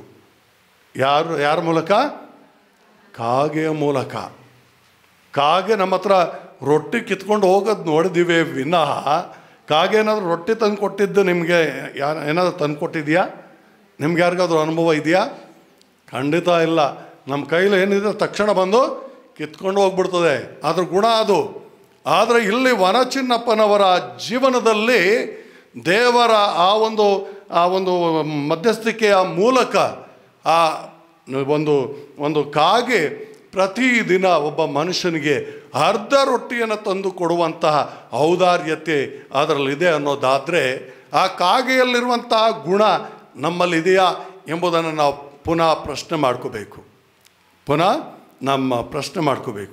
ಯಾಕೆಂದರೆ ನಾವು ಯಾವಾಗಲೂ ಕೊಳ್ಳು ಬಾಕತನ ಜೀವನವನ್ನೇ ನಡೆಸುವವರು. ಅಂದರೆ ಕೊಳ್ಳು ಬಾಕತನ ಅಂದರೆ ನನಗೆ ಇದು ಬೇಕು ಅದು ಬೇಕು ಪಟ್ಟಿಗಳನ್ನೇ ಉದ್ದುದ್ದ ಮಾಡಿದೀವಿ. ಹಾಗಾಗಿ ಅಂತಹ ಜೀವನ ನಮ್ಮದಾಗಿರಬಾರ್ದು ಅನ್ನೋದನ್ನು ನಾವು ಎಲ್ಲರೂ ಸಹ ಮನವರಿಕೆ ಮಾಡ್ಕೋಬೇಕು. ಹಾಗಾಗಿ ಸಂತ ವನಚಿನ್ನಪ್ಪನವರಿಗೆ ಕಾಗೆಯೊಂದು ಅರ್ಧ ರೊಟ್ಟಿಯನ್ನು ತಂದು ಕೊಡ್ತಾ ಇದ್ದಿದ್ದು ಖಂಡಿತವಾಗಿಯೂ ಪವಾಡಗಳಲ್ಲಿಯೇ ದೊಡ್ಡ ಪವಾಡ ಅಂತ ನಾವು ಭಾವಿಸ್ಬೋದು. ನಮ್ಮ ಮನೆಯಲ್ಲಿ ನಾವು ನಾಯಿ ಸಾಕಿದ್ದೀವಿ, ಬೆಕ್ಕು ಸಾಕಿದ್ದೀವಿ, ಬೇರೆ ಬೇರೆ ಪ್ರಾಣಿಗಳನ್ನು ಸಾಕೊಂಡಿದ್ದೀವಲ್ವಾ. ಈ ಪ್ರಾಣಿ ಅದು ನಾಯಿ ಯಾವುದಕ್ಕೆ ನಾವು ಹೋಲಿಸ್ಬೋದು? ನಾಯಿಯನ್ನು ನಾವು ಯಾಕೆ ಪ್ರೀತಿ ಮಾಡ್ತೀವಿ? ನಮ್ಮ ಮನೆಯಲ್ಲೇ ಇಟ್ಕೋತೀವಿ, ಊಟ ಹಾಕ್ತೀವಿ, ಅದಕ್ಕೂ ಸೋಪ್ ಹಾಕಿ ಸ್ನಾನ ಮಾಡಿಸ್ತೀವಿ, ಅದಕ್ಕೊಂದು ನಮ್ಮ ಮನೆ ಒಳಗಡೆ ನಮ್ಮಂತೆಯೇ ಇಟ್ಕೋತೀವಿ. ಯಾಕೆ? ಅದರಲ್ಲಿರುವಂಥ ನಿಷ್ಠೆ ಮತ್ತು ಪ್ರಾಮಾಣಿಕತೆಗೆ ನಾವು ಆ ನಾಯಿಯನ್ನು ಮನೆಯಲ್ಲಿ ಇಟ್ಕೊಂಡು ಅನ್ನವನ್ನು ಹಾಕ್ತೀವಿ ಅಲ್ವಾ. ಆದರೆ ನಮ್ಮ ಮನೆಗೆ ಎಷ್ಟೋ ಜನ ಬರ್ತಾರೆ, ಅವರಿಗೆ ಭಕ್ಷ್ಯ ಭೋಜನವನ್ನೇ ನೀವು ಕೊಡ್ತೀರಾ ಅಲ್ವಾ. ಇವತ್ತು ಹಬ್ಬಕ್ಕೆ ತುಂಬ ಜನ ಬಂದಿದ್ದಾರೆ, ಅಥವಾ ಬರ್ಬೋದು ಅಥವಾ ಬಂದು ಹೋಗಿರ್ಬೋದು. ಎಲ್ರಿಗೂ ಭಕ್ಷ್ಯ ಭೋಜನವನ್ನು ಕೊಡ್ತೀರಾ. ಅವರು ಊಟ ಮಾಡಿದ ನಂತರ ಅವರಿಗೆ ಅವರ ಜೀವನದಲ್ಲಿ ನೀವು ಎಂದಾದರೂ ಆ ಕೃತಜ್ಞತೆ ಅನ್ನೋದನ್ನು ನೀವು ಅನುಭವಿಸಿದ್ದೀರಾ? ಪ್ರಾಣಿಗಿಂತ ಮನುಷ್ಯ ಪ್ರಾಣಿ ಇದೆಯಲ್ಲ, ಇದು ಕ್ರೂರವಾದ ಪ್ರಾಣಿ. ಇದರಲ್ಲಿ ನಿಷ್ಠೆ ಬಹಳ ಕಡಿಮೆ, ಪ್ರಾಮಾಣಿಕತೆ ಇನ್ನೂ ಊಹಿಸ್ಲಿಕ್ಕೆ ಸಾಧ್ಯವಿಲ್ಲ. ಇಲ್ಲಿ ಮುಖದ ಮುಂದೆ ಒಂದು ರೀತಿ ಮಾತನಾಡ್ತಾರೆ, ಮುಖದ ಹಿಂದೆ ಬೆನ್ನಿಗೆ ಚೂರಿ ಹಾಕ್ತಾರೆ. ಅಂಥವರ ಮಧ್ಯೆಯೇ ನಾವು ಜೀವನವನ್ನು ಮಾಡಿಕೊಂಡಿರೋದು. ನಾವು ನಮ್ಮ ಜೀವನ ಆ ರೀತಿ ಇದ್ದರೆ ಬದಲಾಯಿಸ್ಕೋಬೇಕು. ನಾವು ಸಹ ಅಂಥ ಜೀವನ ನಮ್ಮದಾಗಿದ್ದರೆ ಬದಲಾಯಿಸ್ಕೋಬೇಕು. ಇಲ್ಲದೇ ಇದ್ದರೆ ನಮ್ಮ ಜೀವನ ವ್ಯರ್ಥ ಪ್ರಿಯರೇ. ಇವತ್ತು ನಾವು ಯಾವ ಪ್ರಪಂಚದಲ್ಲಿ ಜೀವಿಸ್ತಾ ಇದ್ದೀವಿ ಅಂತ ಹೇಳಿದ್ರೆ, ಒಮ್ಮೆ ಒಂದು ಶಾಲೆಯ ಆವರಣದಲ್ಲಿ ಮಕ್ಕಳು ಆಟ ಆಡ್ತಾಯಿದ್ರು. ನಮ್ಮ ಶಾಲೆಯ ಆವರಣ ಅಂದರೆ ಆಟದ ಮೈದಾನ ಇದೆಯಲ್ಲ, ಅಲ್ಲಿ ಆಟ ಆಡ್ತಾಯಿದ್ರು. ಆ ಅಂಚಿನಲ್ಲಿ ಒಂದು ಬಾವಿ ಇತ್ತು. ಈ ಆಟ ಆಡ್ತಿದ್ದಂಥ ಮಗು ಆಕಸ್ಮಿಕವಾಗಿ ಹೋಗಿ ಬಾವಿಗೆ ಬಿದ್ದುಬಿಡ್ತು. ಬಾವಿಗೆ ಬಿದ್ದದನ್ನು ತಕ್ಷಣ ಮಕ್ಕಳು ಓಡಿ ಬಂದು ಹೆಡ್ ಮಾಸ್ಟ್ರಿಗೆ ಹೇಳ್ತಾರೆ. ಹೆಡ್ ಮಾಸ್ಟ್ರು ಹಿಂದೆ ಮುಂದೆ ನೋಡಲಿಲ್ಲ, ಆ ಬಾವಿಗೆ ಹಾರಿ ಆ ಮಗುವನ್ನು ರಕ್ಷಿಸ್ತಾರೆ. ಆ ಮಗುವನ್ನು ರಕ್ಷಿಸಿ ಹೊರತಂದ ಮೇಲೆ ಇದ್ದಂಥ ಎಲ್ಲ ಶಿಕ್ಷಕರು ಮಕ್ಕಳು ಆ ಶಿಕ್ಷಕರನ್ನು ಅಭಿನಂದಿಸಿ ಈ ಮಗುವಿಗೆ ಪುನಃ ಹೊಸ ಜನ್ಮ ಕೊಟ್ಟಂತಾಯಿತು ಎಂಬುದಾಗಿ ಅಭಿನಂದಿಸ್ತಾರೆ. ಆದರೆ ಆಕೆ ತಾಯಿ ಶಾಲೆ ಬಳಿಗೆ ಬರ್ತಾಳೆ. ಶಾಲೆ ಬಳಿಗೆ ಬಂದು ಆ ಶಿಕ್ಷಕನ ಬಳಿಗೆ ಹೋಗಿ ಆಕೆ ಏನಂತ ಕೇಳಿರ್ಬೋದು?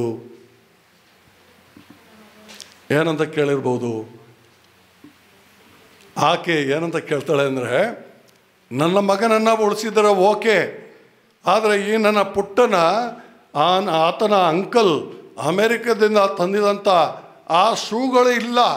ಆ ಶೂಗಳು ಎಲ್ಲಿ? ಆ ಪುಟ್ಟನ ಶೂಗಳು ಎಲ್ಲಿ? ಆತನ ಕೈಗೆ ಒಂದು ಒಳ್ಳೆ ವಾಚನ್ನು ತಂದುಕೊಟ್ಟಿದ್ರು, ಆ ವಾಚ್ ಎಲ್ಲಿ ಎಂಬುದಾಗಿ ಕೇಳ್ತಾಳೆ ತಾಯಿ. ಯಾರ ಬಳಿಗೆ ಬಂದು? ಯಾರು ಆಕೆಯ ಮಗುವನ್ನು ರಕ್ಷಿಸಿದ್ರೋ ಅಂಥವರ ಬಳಿಗೆ ಬಂದು. ಪ್ರಿಯರೇ, ಇವತ್ತು ನಾವು ಆ ತಾಯಿಯಂತೆ ದೇವರನ್ನು ಪ್ರಶ್ನಿಸ್ತಾ ಇದ್ದೀವಿ. ದೇವರು ನಮಗೆ ಬೇಕಾದ ಎಲ್ಲವನ್ನು ಕೊಟ್ಟಿದ್ದಾರೆ, ನಮಗೆ ಬೇಕಾದಕ್ಕಿಂತ ಹೆಚ್ಚಿನದಾಗಿ ನಮಗೆ ಕೊಟ್ಟಿದ್ದಾರೆ. ಆದರೆ ನನಗೆ ಇದು ಬೇಕು. ಇಲ್ಲಿ ಯಾಕೆ ಆ ತಾಯಿ ಅಂತ ಕೇಳೋದು, ನನ್ನ ಪುಟ್ಟ ಮಗುವಿನ ಶೂ ಎಲ್ಲಿ, ಆತ ಕಟ್ಟಿದ ವಾಚಲ್ಲಿ ಎಂದು ಕೇಳಲಲ್ಲ. ಆ ರೀತಿ ನಾವು ದೇವರ ಮುಂದೆ ಆ ತಾಯಿಯಂತೆ ದೇವರು ಕೊಟ್ಟಿದ್ದನ್ನು ಸ್ಮರಿಸದೆ ನಾವು ನಮಗೆ ಬೇಕಾದುದನ್ನು, ನಮ್ಮ ಸ್ವಾರ್ಥಕ್ಕೆ ಬೇಕಾದುದನ್ನು, ಈ ಲೌಕಿಕತೆಗೆ ಅಷ್ಟೇ ಬೇಕಾದುದನ್ನು ನಾವು ಕೇಳ್ತಾ ಇದ್ದೀವಿಯೇ ವಿನಃ ದೇವರು ಕೊಟ್ಟಿರುವುದು ಮನೆತನಕ, ಆ ಮನುಷ್ಯನಿರುವುದು ಮನೆತನಕ, ದೇವರು ಕೊಟ್ಟಿದ್ದು ಕೊನೆಯ ತನಕ. ಮನುಷ್ಯನು ಕೊಟ್ಟಿದ್ದು ಬರೀ ಮನೆತನಕ ಅಷ್ಟೇ. ದೇವರು ಕೊಟ್ಟಿದ್ದು ನನ್ನ ಜೀವನದ ಕೊನೆಯ ತನಕ. ಅವರು ನನಗೆ ಬೇಕಾದ್ದನ್ನು ತುಂಬಿ ಅದುಮ್ಮಿ ಕುಲುಕಿ ಯಥೇಚ್ಛವಾಗಿ ನಮ್ಮ ಮಡಲಿಗೆ ಹಾಕುವಂಥವರಾಗಿದ್ದಾರೆ.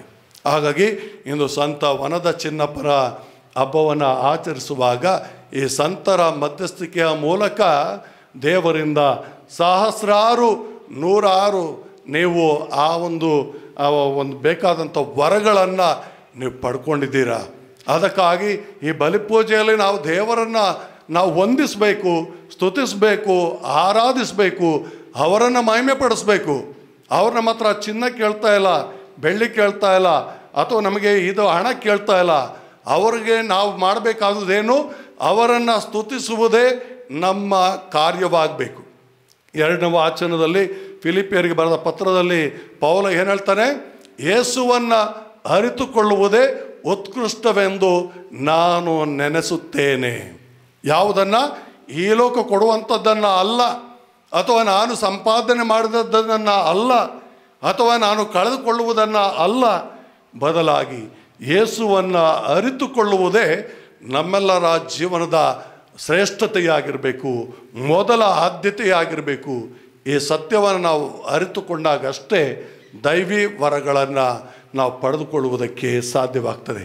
ಹಾಗಾಗಿ ಪ್ರಿಯ ಸಹೋದರ ಸಹೋದರಿಯರೇ, ಸಂತರು ಯಾರು? ಮನುಜರು ಅವರು, ಜಗದಲ್ಲಿ ಬಾಳಿದ ಶರಣರು ಅವರು, ದೇವಗೆ ಮಣಿದು ಪಾಪವ ತೊರೆದು ತ್ಯಾಗದ ಜೀವನವ ನಡೆಸಿದರು ಎಂಬಂತೆ ನಾನು ಮತ್ತು ನೀವು ಈ ನಮ್ಮ ಕೈಲಾದಷ್ಟು ಈ ಒಂದು ರೀತಿಯ ಜೀವನವನ್ನು ನಡೆಸಿ ದೇವರ ಪ್ರೀತಿಗೆ ಪಾತ್ರರಾಗೋಣ. ಹಾಗಾಗಿ ದೇವರ ಪ್ರಸನ್ನತೆ ಈ ಜೂಬಿಲಿ ವರ್ಷದಲ್ಲಿ ನಿಮ್ಮ ಧರ್ಮ ಕೇಂದ್ರದ ಮೇಲೆ ಇಳಿದು ಬರಲಿ. ನಿಮ್ಮೆಲ್ಲರನ್ನ ಆ ಸಕಲ ಆ ಸಂತೃಪ್ತಿಯ ಜೀವನವನ್ನು ನಿಮಗೆ ನೀಡಿ ಸದಾ ನಾವೆಲ್ಲರೂ ಸಹ ದೇವರಿಗೆ ನಿಷ್ಠಾವಂತರಾಗಿ ಪ್ರಾಮಾಣಿಕರಾಗಿ ಜೀವಿಸಿ ದೇವರನ್ನು ಮಹಿಮೆಪಡಿಸುವ ಮಕ್ಕಳನ್ನಾಗಿ ನಮ್ಮನ್ನು ಮುನ್ನಡೆಸಿ ಎಂಬುದಾಗಿ ಈ ಬಲಿಪೂಜೆಯಲ್ಲಿ ನಾವೆಲ್ಲರೂ ಭಕ್ತಿಯಿಂದ ಪ್ರಾರ್ಥಿಸಿಕೊಳ್ಳೋಣ. ಎಲ್ಲರೂ ಎದ್ದು ನಿಂತು ನಮ್ಮ ವಿಶ್ವಾಸ ಪ್ರಮಾಣವನ್ನು ಮಾಡೋಣ. ಸ್ವರ್ಗವನ್ನು ಭುವಿಯನ್ನು ಗೋಚರವಾದದನ್ನು ಅಗೋಚರವಾದದನ್ನು ಸರ್ವವನ್ನು ಸೃಷ್ಟಿಸಿದ ಸರ್ವಶಕ್ತ ಪಿತನಾದ ಏಕದೇವರನ್ನು ವಿಶ್ವಾಸಿಸುತ್ತೇನೆ. ಸಕಲ ಯುಗಗಳ ಮುನ್ನ ಪಿತನಿಂದ ಜನಿಸಿದ ಏಕಮಾತ್ರ ದೇವಪುತ್ರ ಪ್ರಭು ಯೇಸು ಕ್ರಿಸ್ತರನ್ನು ವಿಶ್ವಾಸಿಸುತ್ತೇನೆ.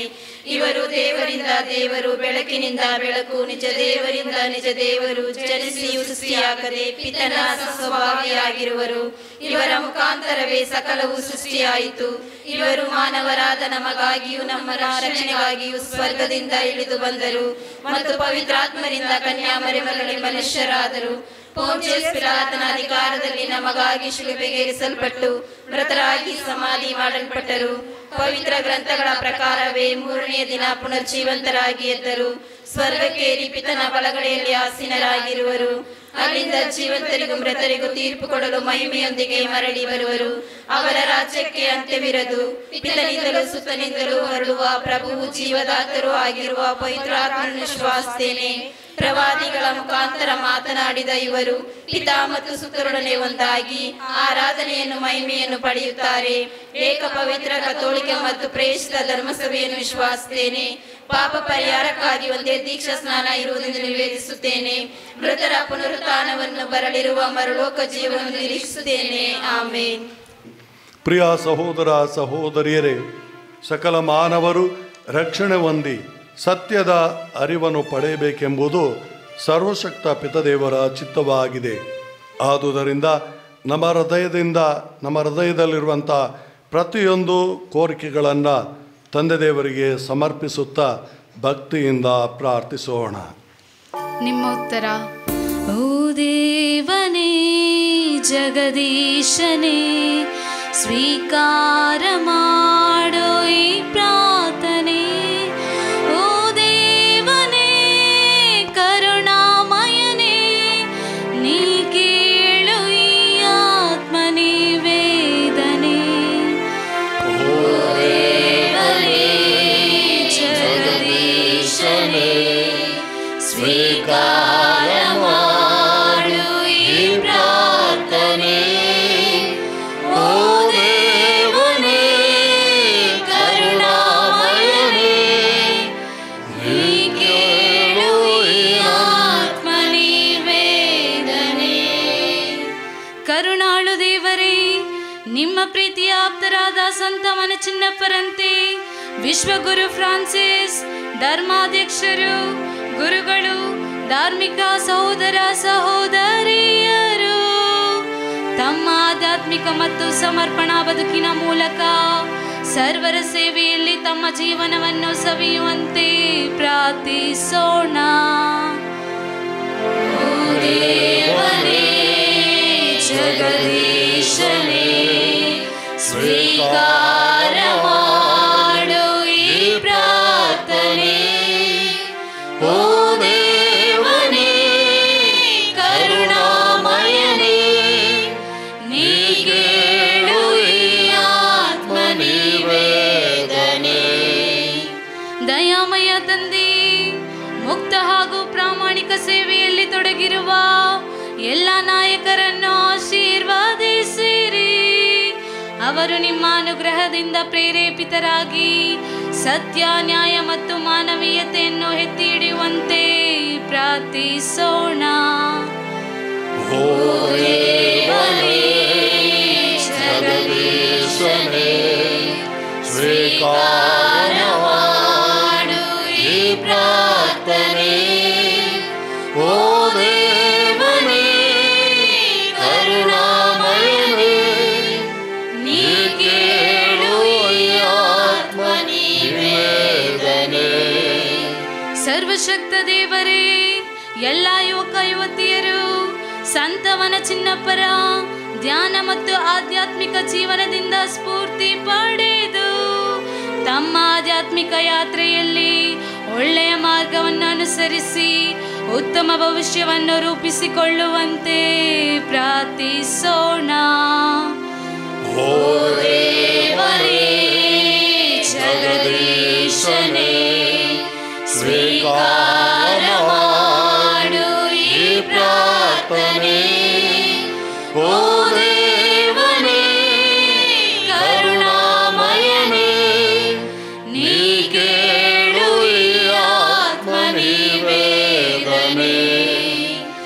ಪರಮ ತಂದೆ, ಸಂತವನ ಚಿನ್ನಪ್ಪರ ಜೀವನ ಶೈಲಿಯ ಮಾದರಿಯನ್ನು ಅನುಸರಿಸಿ ನಾವು ನಮ್ಮ ಸಮಾಜದಲ್ಲಿ ಶಾಂತಿ, ಏಕತೆ ಮತ್ತು ಸಹಕಾರವನ್ನು ಬೆಳೆಸುತ್ತಾ ಸರ್ವರು ಒಟ್ಟಾಗಿ ಬಾಳುವಂತೆ ಪ್ರಾರ್ಥಿಸೋಣ. ಓ ದೇವನೇ, ಜಗದೀಶನೇ, ಸ್ವೀಕಾರ ಮಾಡು ಈ ಪ್ರಾರ್ಥನೆ.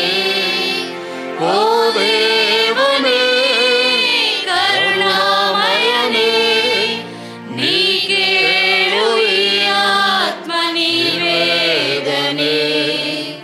ಸೃಷ್ಟಿಯ ಒಡೆಯರೇ, ಇಂದು ಹಬ್ಬದ ಬಲಿ ಪೂಜೆಯನ್ನು ಅರ್ಪಿಸಿ ನಮಗಾಗಿ ಪ್ರಾರ್ಥಿಸಲು ಬಂದಿರುವ ಪ್ರಧಾನ ಯಾಜಕರನ್ನು ಹಾಗೂ ಸಹಗುರುಗಳನ್ನು ಆಶೀರ್ವದಿಸಿರಿ. ಇವರು ನಿಮ್ಮ ಜ್ಞಾನ, ಶಕ್ತಿ ಮತ್ತು ಕೃಪೆಯಿಂದ ಪುಷ್ಟಿದಾಯಕರಾಗಿ ಸಂತವನ ಚಿನ್ನಪ್ಪರಂತೆ ಸದಾ ನಿಷ್ಠೆಯಿಂದ ಕಾರ್ಯನಿರ್ವಹಿಸಿ ಎಲ್ಲ ಭಕ್ತಾದಿಗಳನ್ನು ಪ್ರೀತಿಯ ಮಾರ್ಗದಲ್ಲಿ ಮುನ್ನಡೆಸುವಂತೆ ಪ್ರಾರ್ಥಿಸೋಣ. ಓ ದೇವನೇ, ಜಗದೀಶನೇ, ಸ್ವೀಕಾರ ಮಾಡು ಈ ಪ್ರಾರ್ಥನೆ. ಓ ದೇವನೇ, ಕರುಣಾಮಯನೇ, ನೀ ಕೇಳು ಈ ಆತ್ಮ ನಿವೇದನೆ. ಸ್ವರ್ಗೀಯ ತಂದೆ, ನಮ್ಮ ಧರ್ಮ ಕೇಂದ್ರದ ಎಲ್ಲ ಕುಟುಂಬಗಳಲ್ಲಿ ಶಾಂತಿ, ಸಮಾಧಾನ, ಐಕ್ಯತೆ ಮತ್ತು ಸಂತೋಷ ನೆಲೆಸುವಂತೆ ಮಾಡಿರಿ. ಸಂತವನ ಚಿನ್ನಪ್ಪರ ಉಪವಾಸ, ಪ್ರಾರ್ಥನೆ ಹಾಗೂ ಧ್ಯಾನದ ಬದುಕನ್ನು ಅನುಸರಿಸುತ್ತಾ ಭರವಸೆ ಯಾತ್ರಿಕರಾಗಿ ಬಾಳುವಂತೆ ಪ್ರಾರ್ಥಿಸೋಣ. ಓ ದೇವನೇ, ಸರ್ವೇಶ್ವರನೇ, ಸ್ವೀಕಾರ ಮಾಡು ಈ ಪ್ರಾರ್ಥನೆ. ಓ ದೇವನೇ, ಕರುಣಾಮಯನೇ, ನೀ ಕೇಳು ಈ ಆತ್ಮ ನಿವೇದನೆ. ಕ್ಷಣಕಾಲ ಮೌನವಾಗಿ ನಮ್ಮ ಸ್ವಂತ ಅಭಿಪ್ರಾಯಗಳಿಗಾಗಿಯೂ ನಮ್ಮ ಧರ್ಮ ಕೇಂದ್ರದ ಅಭಿಪ್ರಾಯಗಳಿಗಾಗಿಯೂ ಪ್ರಾರ್ಥಿಸಿಕೊಳ್ಳೋಣ.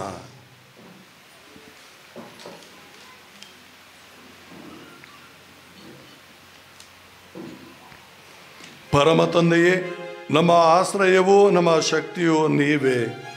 ನಿಮ್ಮ ಧರ್ಮಸಭೆಯ ಪ್ರಾರ್ಥನೆಗಳನ್ನು ಆಲಿಸಿರಿ. ಎಲ್ಲ ಭಕ್ತಿಯ ಮೂಲವು ನೀವೇ ಆಗಿದ್ದೀರಿ.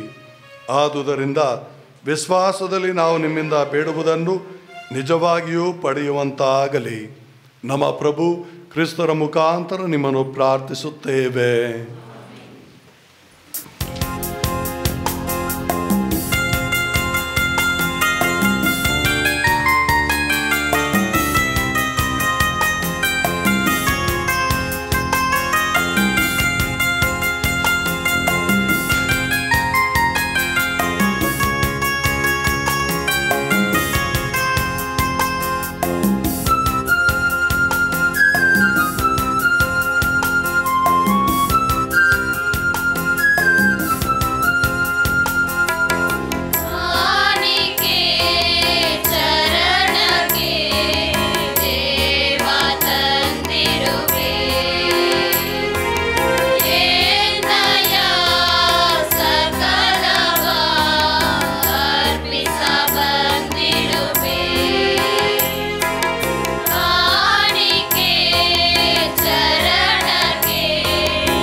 ಸಹೋದರ ಸಹೋದರಿಯರೇ, ನನ್ನ ಮತ್ತು ನಿಮ್ಮ ಬಲಿಯು ಸರ್ವಶಕ್ತ ಪಿತನಾದ ದೇವರಿಗೆ ಅಂಗೀಕೃತವಾಗುವಂತೆ ಪ್ರಾರ್ಥಿಸಿರಿ.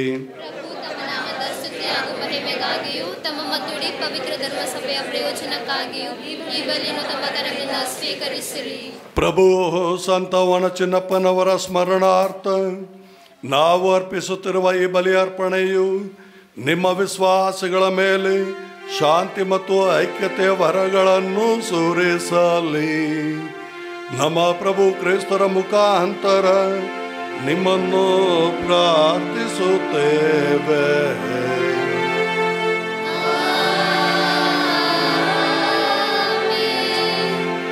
ಪ್ರಭು ನಿಮ್ಮೊಡನೆ ಇರಲಿ.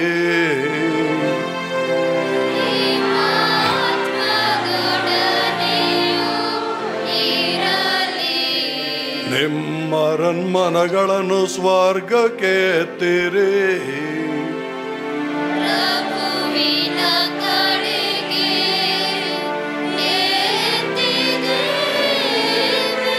ನಮ್ಮ ಪ್ರಭು ದೇವರಿಗೆ ಕೃತಜ್ಞತೆಯನ್ನು ಸಲ್ಲಿಸೋಣ.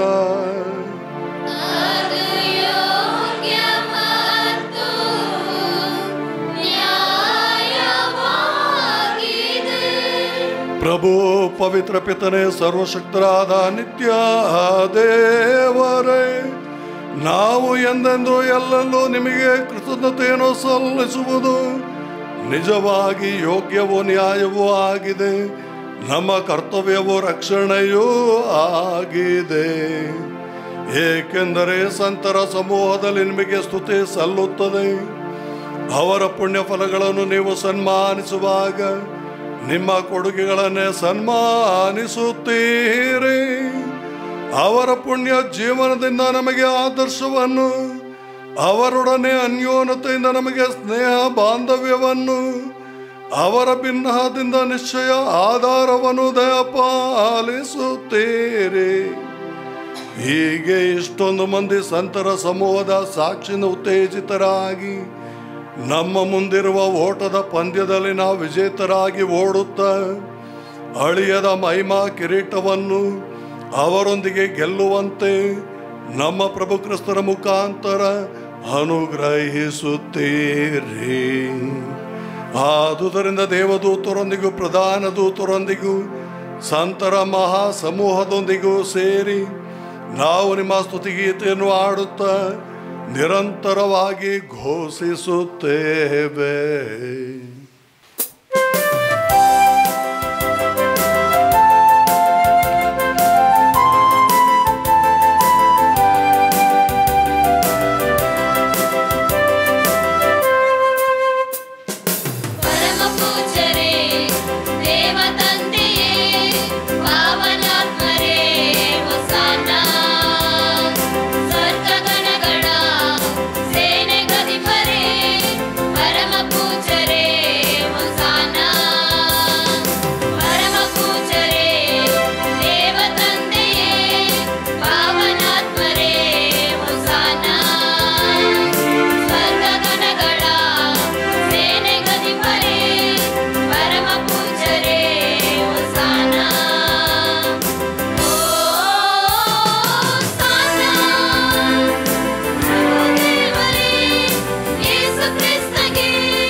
ಪ್ರಭು, ನೀವು ನಿಜವಾಗಿಯೂ ಪರಿಶುದ್ಧರು, ಸರ್ವ ಪರಿಶುದ್ಧತೆಯ ಬುಗ್ಗೆಯೂ ನೀವೇ. ಈ ಕೊಡುಗೆಗಳ ಮೇಲೆ ನಿಮ್ಮ ಪವಿತ್ರ ಆತ್ಮರನ್ನು ಇಬ್ಬನಿಯಂತೆ ಸುರಿಸಿ ಪಾವನಗೊಳಿಸಿರೆಂದು ಪ್ರಾರ್ಥಿಸುತ್ತೇವೆ. ನಮಗಿಗೂ ನಮ್ಮ ಪ್ರಭು ಯೇಸು ಕ್ರಿಸ್ತರ ಶರೀರ ಮತ್ತು ರಕ್ತವಾಗುವಂತೆ ಮಾಡಿರಿ. ಇವರು ಪರಾಧೀನರಾಗಿ ಸ್ವಂತ ಇಚ್ಛೆಯಿಂದ ಪ್ರಾಣ ತ್ಯಾಗ ಮಾಡುವ ಸಮಯದಲ್ಲಿ ರೊಟ್ಟಿಯನ್ನು ತೆಗೆದುಕೊಂಡು ಕೃತಜ್ಞತಾ ಸ್ತೋತ್ರವನ್ನು ಸಲ್ಲಿಸಿ ಅದನ್ನು ಮುರಿದು ತಮ್ಮ ಶಿಷ್ಯರಿಗೆ ಕೊಡುತ್ತಾ ಹೀಗೆಂದರು, ಇದನ್ನು ತೆಗೆದುಕೊಂಡು ನೀವೆಲ್ಲರೂ ಭುಜಿಸಿರಿ. ಇದು ನಿಮಗಾಗಿ ಒಪ್ಪಿಸಲಾಗುವ ನನ್ನ ಶರೀರ.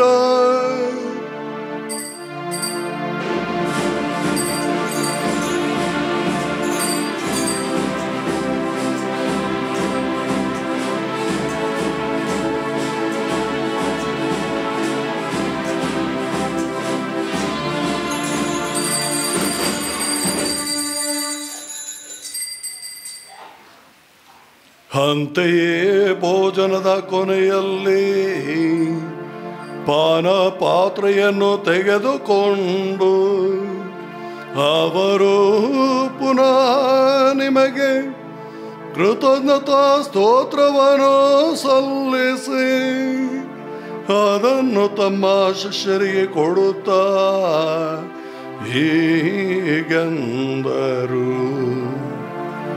ಇದನ್ನು ತೆಗೆದುಕೊಂಡು ನೀವೆಲ್ಲರೂ ಪಾನ ಮಾಡಿರಿ. ಈ ಪಾತ್ರೆಯಲ್ಲಿರುವುದು ಹೊಸ ಮತ್ತು ಅನಂತ ಒಡಂಬಡಿಕೆಯ ನನ್ನ ರಕ್ತ. ಇದು ನಿಮ್ಮ ಹಾಗೂ ಎಲ್ಲ ಮಾನವರ ಪಾಪ ಪರಿಹಾರಕ್ಕಾಗಿ ಸುರಿಸಲಾಗುವುದು. ಇದನ್ನು ನನ್ನ ಸ್ಮರಣೆಗಾಗಿ ಮಾಡಿರಿ.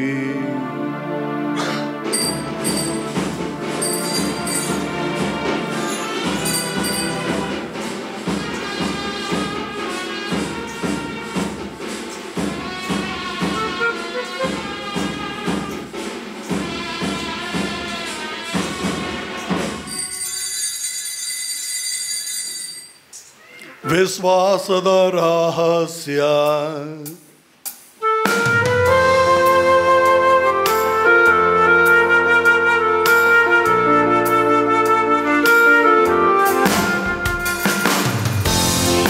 ಮರಣವನ್ನು ಸಾರುತ್ತೇವೆ ಪ್ರಭು, ನಿಮ್ಮ ಮರಣವನ್ನು ಸಾರುತ್ತೇವೆ. ನೀವು ಮರಳಿ ಬರುವ ತನಕ, ಮರಳಿ ಬರುವ ತನಕ ನಿಮ್ಮ ಪುನರುತ್ಥಾನವನ್ನು, ನೀವು ಮರಳಿ ಬರುವ ತನಕ, ಮರಳಿ ಬರುವ ತನಕ ನಿಮ್ಮ ಪುನರುತ್ಥಾನವನ್ನು ನಿವೇದಿಸುತ್ತೇವೆ, ನಿವೇದಿಸುತ್ತೇವೆ.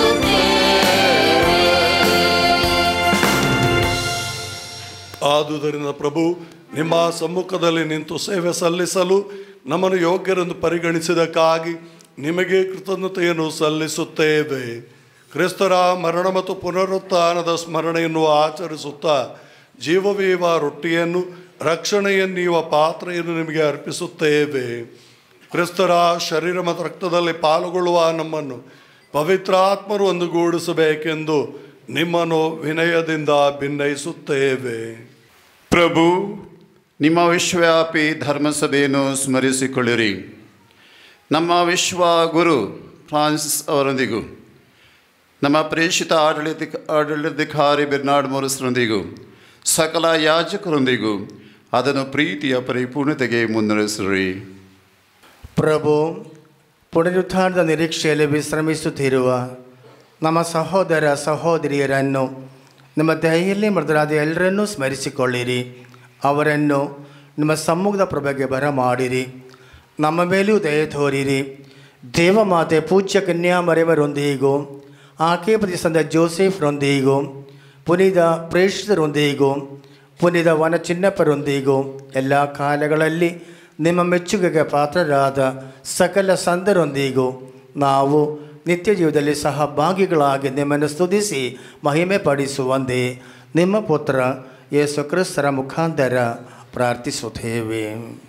ಇವರ ಮುಖಾಂತರವು ಇವರೊಂದಿಗೂ ಇವರಲ್ಲಿಯೂ ಸರ್ವಶಕ್ತ ತಂದೆಯಾದ ದೇವರೇ, ಪವಿತ್ರಾತ್ಮರ ಐಕ್ಯದಲ್ಲಿ ಸರ್ವ ಗೌರವವು ಮಹಿಮೆಯೋ ನಿಮಗೆ ಸಲ್ಲಲಿ.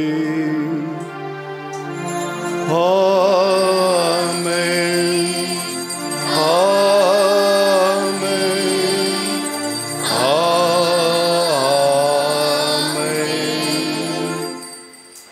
ರಕ್ಷಕರಾಗಿ ಪ್ರೇರಿತರಾಗಿ ಮತ್ತು ದೈವ ಬೋಧನೆಯಿಂದ ಶಿಕ್ಷಿತರಾಗಿ ಧೈರ್ಯದಿಂದ ನಾವು ಹೇಳುತ್ತೇವೆ, ನಿಮ್ಮ ರಾಜ್ಯ ಬರಲಿ, ನಿಮ್ಮ ಚಿತ್ತ ಸ್ವರ್ಗದಲ್ಲಿ ನೆರವೇರುವ ಪ್ರಕಾರ ಭೂಮಿಯಲ್ಲಿಯೂ ನೆರವೇರಲಿ. ನಾವು ಕ್ಷಮಿಸುವ ಪ್ರಕಾರ ನಮ್ಮ ಪಾಪಗಳನ್ನು ಕ್ಷಮಿಸಿರಿ, ನಮ್ಮನ್ನು ಶೋಧನೆಗೆ ಒಳಪಡಿಸದೆ ಕೇಡಿನಿಂದ ನಮ್ಮನ್ನು ರಕ್ಷಿಸಿರಿ. ಪ್ರಭು ಸಕಲ ಕೇಡುಗಳಿಂದ, ಅಪಾಯ ಅಪಘಾತ ಆಪತ್ತುಗಳಿಂದ, ರೋಗ ರುಜಿನಗಳಿಂದ, ದುಷ್ಟ ಶಕ್ತಿಗಳಿಂದ ನಮ್ಮೆಲ್ಲರನ್ನು ರಕ್ಷಿಸಿರೆಂದು ಪ್ರಾರ್ಥಿಸುತ್ತೇವೆ. ನಿಮ್ಮ ದಯೆಯ ನೆರವನ್ನು ಪಡೆದು ಪಾಪದಿಂದ ಸದಾ ವಿಮುಕ್ತರಾಗಿ ಎಲ್ಲ ಸಂಕಷ್ಟಗಳಿಂದ ಸುರಕ್ಷಿತರಾಗಿರುವಂತೆ ನಮ್ಮ ಜೀವಮಾನದಲ್ಲಿ ಶಾಂತಿಯನ್ನು ದಯೆಯಿಂದ ಕರುಣಿಸಿರಿ.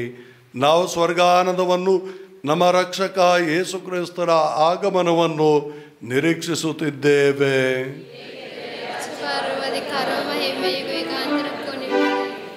ಪ್ರಭು ಯೇಸು ಕ್ರಿಸ್ತರೇ, ನಿಮ್ಮ ಪ್ರೇಷಿತರಿಗೆ ನಿಮಗೆ ಶಾಂತಿಯನ್ನು ಬಿಟ್ಟು ಹೋಗುತ್ತೇನೆ, ನನ್ನ ಶಾಂತಿ ಪ್ರೀತಿಯನ್ನು ನಿಮಗೆ ಕೊಡುತ್ತೇನೆ ಎಂದು ಹೇಳಿದ್ದೀರಿ.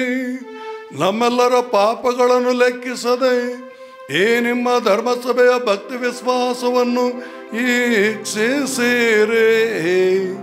ಅದಕ್ಕೆ ನಿಮ್ಮ ಚಿತ್ತದ ಪ್ರಕಾರ ಶಾಂತಿಯನ್ನು, ಐಕ್ಯತೆಯನ್ನು ದಯೆಯಿಂದ ದಯಪಾಲಿಸಿರಿ.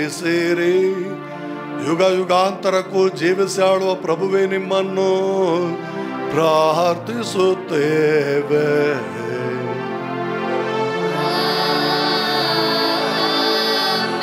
ಪ್ರಭುವಿನ ಶಾಂತಿ ಸದಾ ನಿಮ್ಮಲ್ಲಿರಲಿ.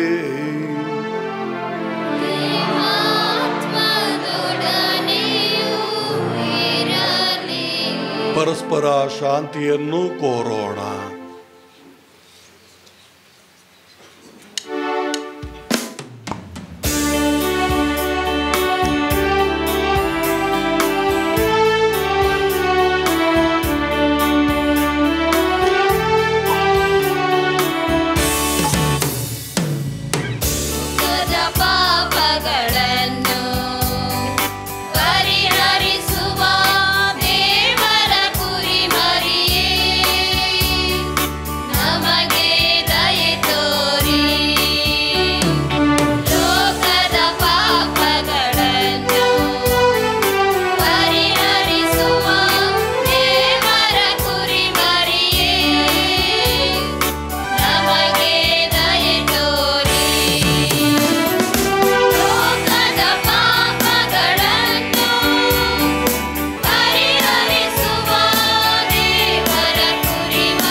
ಇಗೋ ದೇವರ ಕುರಿಮರಿ, ಇಗೋ ಇವರ ಲೋಕದ ಪಾಪಗಳನ್ನು ಪರಿಹರಿಸುವವರು. ಕುರಿಮರಿಯ ಭೋಜನಕ್ಕೆ ಆಹ್ವಾನಿತರು ಭಾಗ್ಯವಂತರು.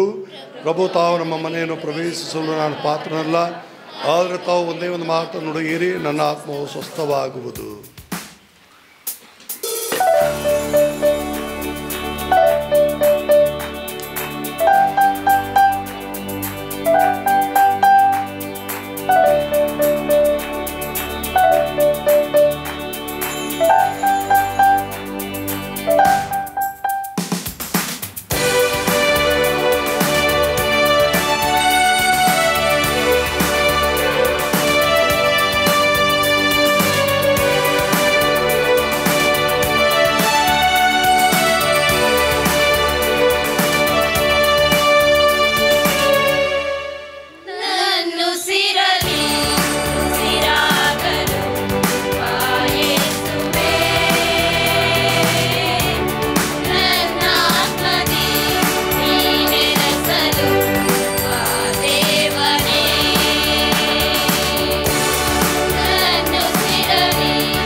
ಪ್ರಭು ಪುನೀತ ವನಚಿನ್ನಪ್ಪರವರ ಸ್ಮರಣಾರ್ಥ ನಾವು ಸ್ವೀಕರಿಸಿದ ಸಂಸ್ಕಾರವು ನಮ್ಮ ರನ್ಮನಗಳನ್ನು ಪಾವನಗೊಳಿಸಲಿ.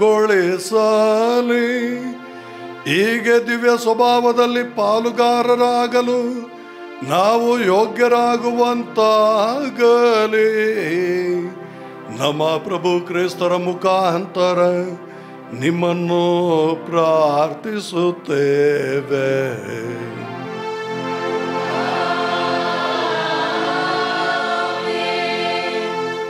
ಪ್ರಭು ನಿಮ್ಮೊಡನೆ ಇರಲಿ.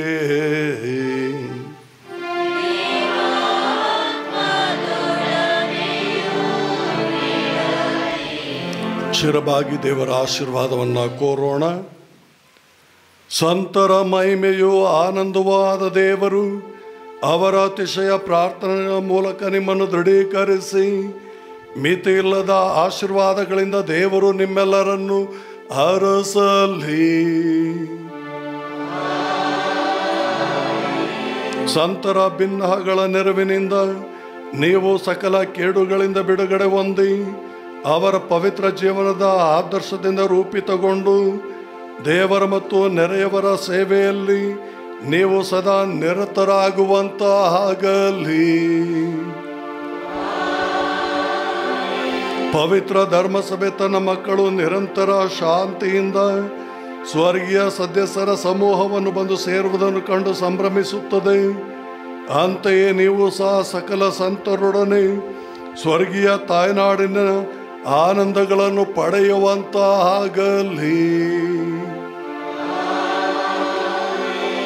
ಸರ್ವಶಕ್ತ ದೇವರಾದ ಪಿತಾ, ಸುತ ಮತ್ತು ಪವಿತ್ರ ಆತ್ಮರು ನಿಮ್ಮೆಲ್ಲರನ್ನು ಆಶೀರ್ವದಿಸಲಿ.